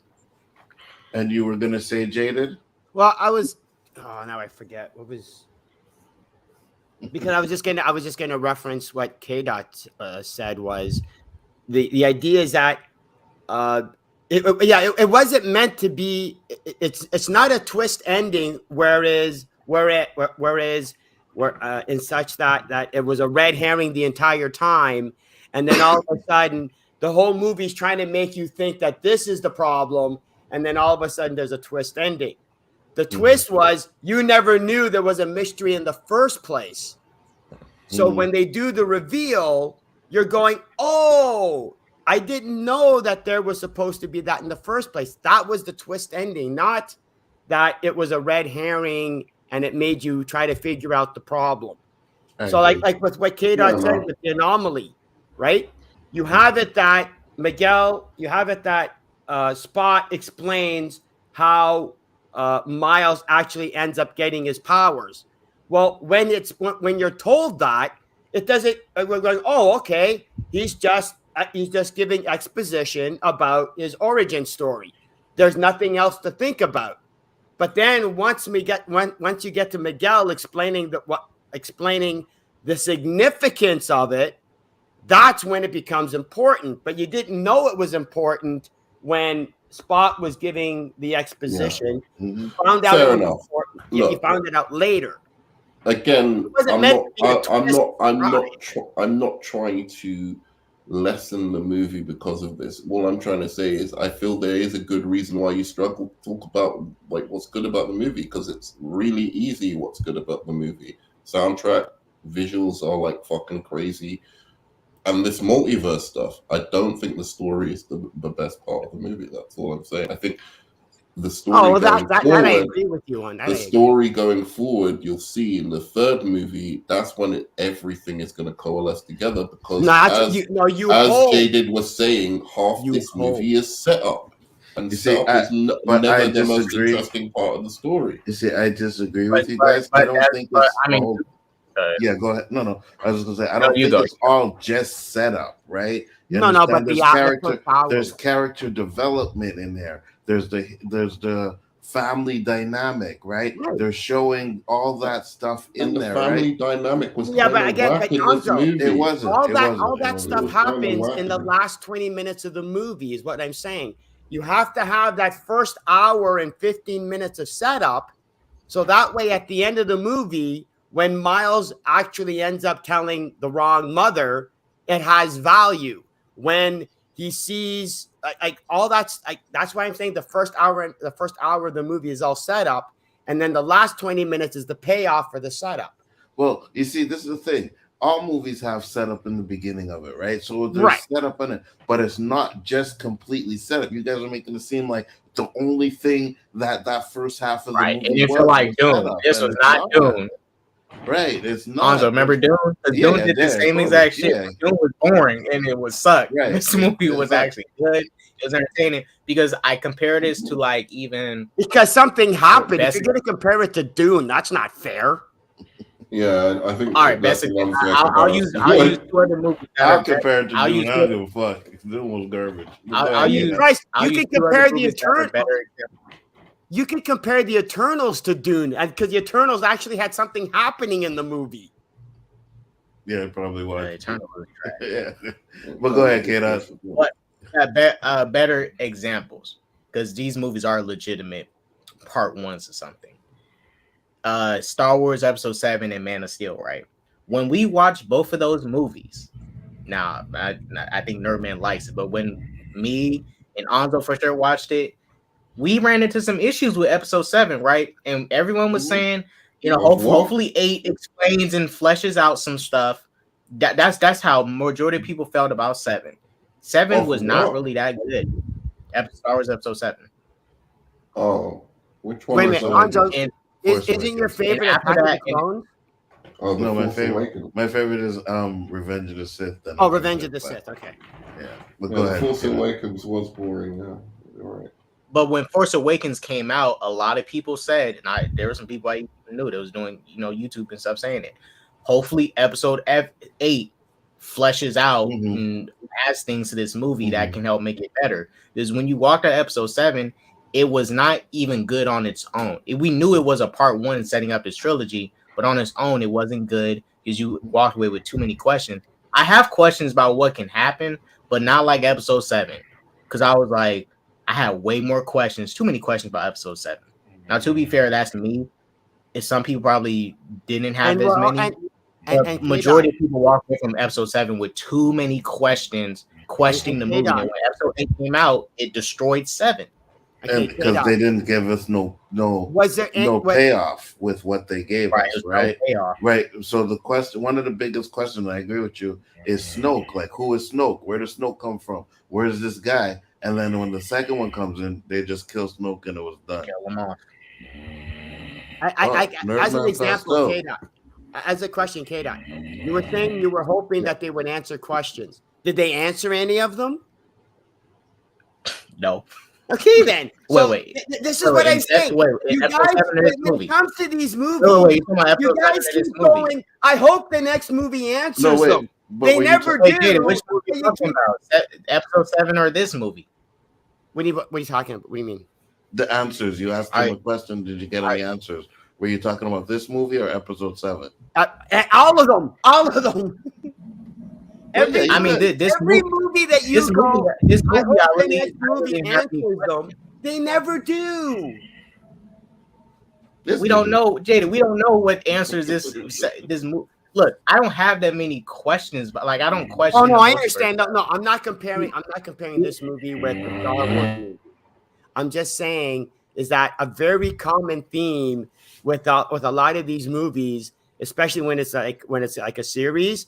People go, gee, I hope the next movie actually answers some of these questions. I hope the next episode answers some of these questions. And then the next episode comes out and the people are going, gee, I hope the next episode answers some of the questions. No, but I think the next one will answer the questions because the questions are part of the story. Specific, I understand. They're very, very specific. Like it's like, oh, is Miles going to get away from the other Miles? Is he going to save his dad? It's like it's because the questions from questions. I'm just saying that story is the interesting part, and that was half the movie. It was you woke up, nerd man.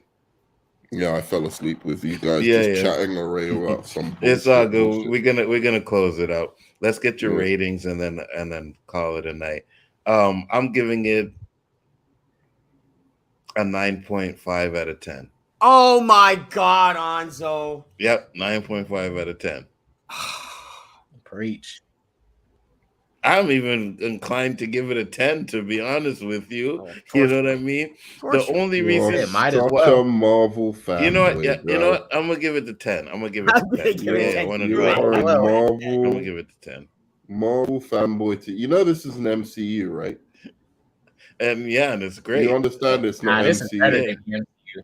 I'm gonna give it It's a 10. better than any MCU movie. Is this your new favorite one? Because it's better than Infinity War. It's not better than Infinity War. Absolutely not. You Infinity War. fucking capping motherfucker. Infinity War is still number one. You capping. It's better than Infinity War, bro. It is not. It is Way not better than than Infinity War. It is not better than Infinity War. Stop that. It is not. But it is definitely a 10. What are you giving it, K-Dot? I'll be honest. I'm about to give it a 10 out of 10. Jeez, Please. my man. You guys are so ridiculous. You're so over the top. I mean, way better than that first movie. Way better. I agree. I'm not don't know what arguing you're that. talking But about. you The did- first you movie did was say- good. What was wrong But with the this is- first movie? This is why it's so unfair. No, it's because- not bad. I'm not saying the first movie's bad.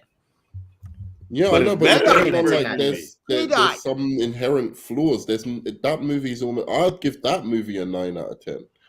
That movie doesn't have like much stuff that I have a problem with. I don't know, in that man. movie. Because Into the Spiderverse for one did not hit me, with the emotions and stuff like this movie did. This movie did. Like I said, that scene when Miles is talking to Miguel and all the Spider-Man and they're cornering him and trying to force him to go along with this. I thought that scene was really good. That shit was intense. 100%. Yeah. 100%. And then and Miles stepping up, being a maturing into a man, unlike that Tom Holland. He's a boy. This movie But now for he's a a man. cartoon movie made me feel emotions, and I like that. Jaded, what did you give it? Well, I don't had a bunch of cursing going on. actually give numbers. Like Okay, I don't do that system. So I just kind of give it. This movie was a piece of crap. I hated this movie. It pissed me off to no end. That is that a 1 out of 10? the best thing I can say about this movie is that I thought I was done. That there was no actual fanboy left in me. This movie was so bad it cut through all the jaded, found a sliver of fanboy, and pissed it the hell off. So I give this movie. Motherfucker, are you out of your damn mind? Okay, wait a minute. You're actually using a clip of a good movie. That scene was better than this entire movie. Oh my god! Okay. And Nerdman, Alright, your so rating? Is that a 1 out of 10? I don't do numbers. I don't do numbers. That's bullshit. That's a 1 out of 10, right? Because you're saying it's a piece of crap. Yeah, but I don't give numbers. Don't shit me, man. Don't fuck. Was Shazam Fury of the Gods better? Was Shazam pure? No, because it was just as stupid. Because the whole plot doesn't make any sense. The sisters are supposed to be dead. There are no more Greek gods. And all right, sorry. I apologize for asking. Jesus Christ! Of all the movies to bring up, no, I apologize for asking. All right. So really am. I really like. He blows my mind every time. The older sister walks into the room with all of the. I'm sorry for asking. Nobody notices.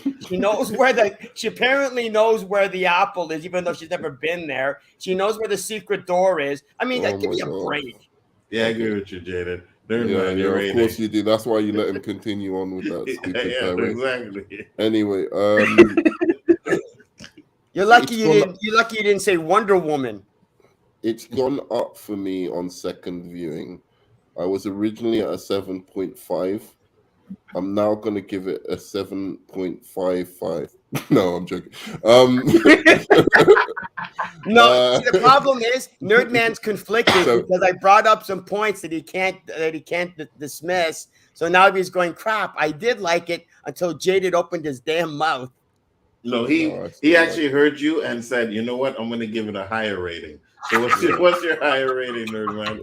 I think I'm going to go up to I think I'll go up to an 8. I think it's a solid 8 out of 10. I think the first one's a 9, and I think this one's an 8. 8.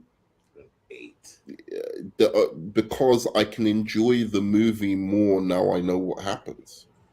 And now the other scenes are more relevant to me. Like when I'm watching it, it's not like I'm just confused trying to figure it out, and the movie's giving me nothing. But so it's a more enjoyable film on rewatch, and that's a good thing, right? So I'm gonna give it an 8.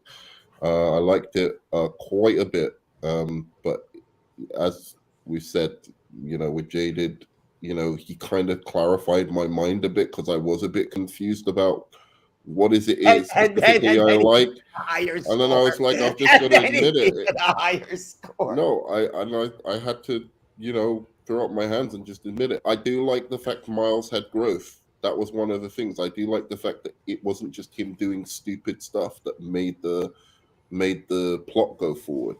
It was actual stuff that I believed that he would have a conflict with, as opposed to the MCU one. Yeah, and it wasn't like, oh, he's still shit at his job, like the Shazam family. Like they've had like 3 years, they're still shit at their job. I get it. I get that that's supposed to be part of the humor of the film, but this one actually showed like growth, but allowed him to still be human and still have the conflicts that he had from the first movie. I appreciated that about it. I didn't want him to be going around still being useless as Spider-Man like he was in the first one. So those things were really great about it. But other than that, truly, it was the soundtrack and the fucking, the visual stuff, and of course the multiverse stuff that I liked. So it tingled the fanboy whatever in me, and so it's 8 out of 10. It's my go ahead, Jada. Hold on, sorry. The only growth Miles had in this movie was his teenage mustache, and he shaved it off. Oh my god! So I will say this: Nerdman's rating was long and bloated. Jaded's is just crazy. So anybody who's left here, do not listen to these guys. Listen to me and K-Dot, who gave it a 10 out of 10. All right. Why is that long and bloated? You can't accept that's an acceptable reason. Come on. Long the story was not as engaging in the beginning. Yes, it was. It was. All right, whatever. And for somebody who's not into Spider-Man, maybe. And K-Dot, you should have been here for the. I mean, but Nerdman, you're talking. I'm not into Miles like that. Remember, I am no huge. I don't dislike Miles. This Miles is way better than Comic Miles. Comic Miles sucks. Oh, really? This Miles is way better.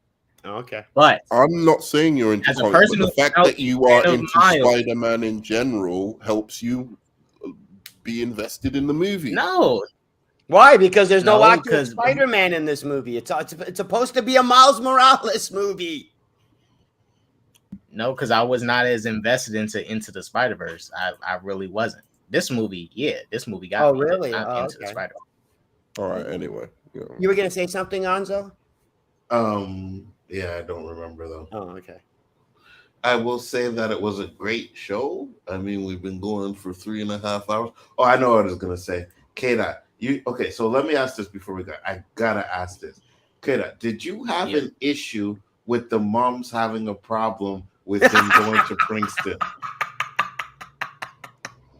Because Nerdman is just stuck on the unbelievable that the mom wouldn't want her son to go to another state for school. No, that's No, that's not what. See how he twists the word.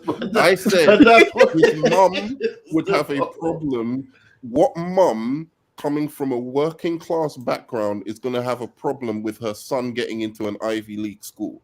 What mum isn't going to turn around and be like super proud? Oh my God, you came from us and like you got into fucking Harvard. Of course we're going to support you. Like what I don't know a mum who's not going to be like that. I give real life example because it's not school. It is school related, but it was for my Black student union that I wasn't really a part of it, but I had friends in it, and they was going to go on a trip to Africa, right? And I never been to Africa, and I really wanted to go. We was going to get free tickets to go. We just had to, we just had to go, right? And I told my mom about it. I was like, hey, Mom, I want to go on this trip to Africa. Could I go? She said, hell no. My dad was cool with it. My mom wasn't. Mm-hmm. I understand. Yeah, that's there's completely a different to difference. what I'm talking about. That's the difference. There's actual danger in going to Africa. Going to Africa and going to Princeton are not the same thing. So wait, hold on. But it was for education. It was for education. It doesn't matter. You can die in Africa. There's situations going on. Why would in he Africa. die? If you go into the wrong place, you can get fucked. Like the civil if you go wars into the wrong hood, that's gonna say near the tourist attractions. You know what I mean? Like no, I'm not saying. Look, I'm not saying that it wasn't. Look, let me be fair. It was ignorant of your mum because actually there are places in Africa which I'm sure you'd be just fine. Ignorant? It was. I didn't say his mum is ignorant. I'm saying ignorant. I'm saying like that would be like me. Like I've got a kid, right? Like and they say I want your kid to go to Brazil, right? Or they're going to take my kid to Brazil for some education thing. Everything I know about there's some real fucking issues going down in Brazil in certain places. I might say hell no. I might say I might have to vet exactly where they're going in Brazil to like figure it out. Like if I'd allow that. Everything that people hear about Africa in the news and all of that kind of stuff, I could understand somebody who's not from Africa, never been to Africa, like them going, hell no, I'm not letting my kid go. Yeah, because if you go to Africa, you'll get AIDS. That's pretty much. That's not what I was saying, but whatever. Well, again, because but there's shit going on in Africa when my mom didn't want me to go. When my mom didn't want me to go, I totally understood it because remember this was still around the time when the Ebola stuff happened, right? Right. So that's one thing because I didn't have like all my because I didn't have for medical reasons she really didn't want me to go. But there you go, K-Dots. I still wanted to go. That's another reason. You just gave me another reason. Let me say this: you're not going to get Ebola at Princeton, are you? No, you're not. But what I mean? I'm not saying I agree with Miles's mom. But I understand how she feels. Because at the end of the day, a mom is always going to want her son. She wants a mom always wants her kids to be close. Not like constantly. That in the movie, parents want their kids to still. That she's a mama's boy. She establishes that. Right. That's what I was saying. Like, it had nothing to do with the fact that it was the school. It just had the fact that she didn't want to be away from her kid, right? And when you have situations like that, you may not be thinking about what's best for the kid, and that's the thing. She wasn't thinking. But during the rest of the movie, you can tell she's understand. Like, okay, you know what? I need to let you go. So she learns let him that. Fly. Oh my God, you're killing me. You're killing my fucking brain cells right now. I'm not talking about this isn't natural. Look, it wasn't a big part of the film. I didn't have a big problem with it. It was just more that I was getting fed up with the parents. They were annoying the shit out of me. The dad had become much goofier than he was in the first movie. In the first movie, he wasn't played for like comedy. I don't remember him really having any like comedy moments. He was just pretty serious dad. This one, he's all goofy and shit like that. This one, the mom's all. So that scene where they were talking on the bridge wasn't goofy as shit. But it was more Miles being goofy, not the father. The father was being goofy as well. He was not. Miles was one being goofy. He was not being goofy. There was goofy moments with the dad. I can't remember the whole film, but I know you're that was very. It was very. I know. His dad had playful moments, but he doesn't. Exactly, the dad had playful moments, and he was being a little bit goofy. He was not. He is definitely not goofy. No, he's not. He was goofy in parts. Anyway, whatever. You want to say he wasn't goofy? Whatever. The mother was also kind of annoying me as well. I wasn't like loving these long scenes with the mother. I was like, you can get to the point with these scenes. But I was mentioning that point as a slithering nitpick of an example of what was annoying me about these parents.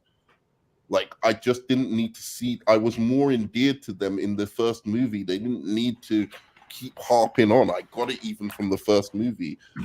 Why these parents? They were good parents. They cared about him. They raised him good. All of that kind of stuff. That's all I need to know. I got you. I was just saying, you know what I mean? I didn't think he was goofy, but it is what it is. But with that being said, guys, we are going to shut it down. But I'm going to let these guys shout out their channel one last time. Thank you, everybody who watched. It was a long, great stream. K-Dot, tell the people where they can find you, sir. Well, I mean, I'm already streaming to my channel, so everybody's going to find us regardless. But thank you, Nzo, for having me on this review. Oh, no problem. That's all I got to say. I'm glad me and you were on the same page on this movie. You know what I mean? We've been far apart on something, but when it comes to this one, 10 out of 10, hands down. Jada, where can they find you? They can find me at my channel called The Jaded Fanboy, where I'll be tearing apart this movie uninterrupted. Yeah. So unsub, and make sure you put that block button because you guys don't want to go over to block button. You don't want no notifications. Since Infinity War, not one of your reviews has made sense. Apart from Infinity War and Endgame, not one, not even in movies that I dislike. Oh no, I think his Shazam one is on point, to be honest. No, it isn't. It isn't. None of these ones are on point. There are movies that I don't even like that he's done reviews on, and I've watched it, and I'm just like, I don't know what you're talking about, like, bro. Like, it's anyway. Yeah, no, good for you. But the Shazam keep the hate train going. Keep the hate. Hold on. It's not the hate train. It's the truth train. There's a difference. It's not the truth train. I just revealed the truth that is just obscured by everybody else. Nerd, I am a public. I consider myself shout out my channel servant. now. My channel exists in a world where working class mothers do not get like really up in arms about their sons or fucking children getting into Ivy League colleges like they did in this movie, because it doesn't make sense. Doesn't happen in real life. And that's why I'm on Hot Take channel is based in fantasy. Go ahead, Norman. I'm on Hot Takes Tuesdays. The nitpick train, yeah. I'm at Hot Takes Tuesdays, and I do better reviews than both of these guys. So, Jaded and Biggerford, and me and K-Dots spit the truth, spit from the hip, and tell it as it is, and tell these MCU fanboys, you know, who tend to come out at night, where to go. Looks like K-Dot turned into an MCU fanboy on this one. Peace.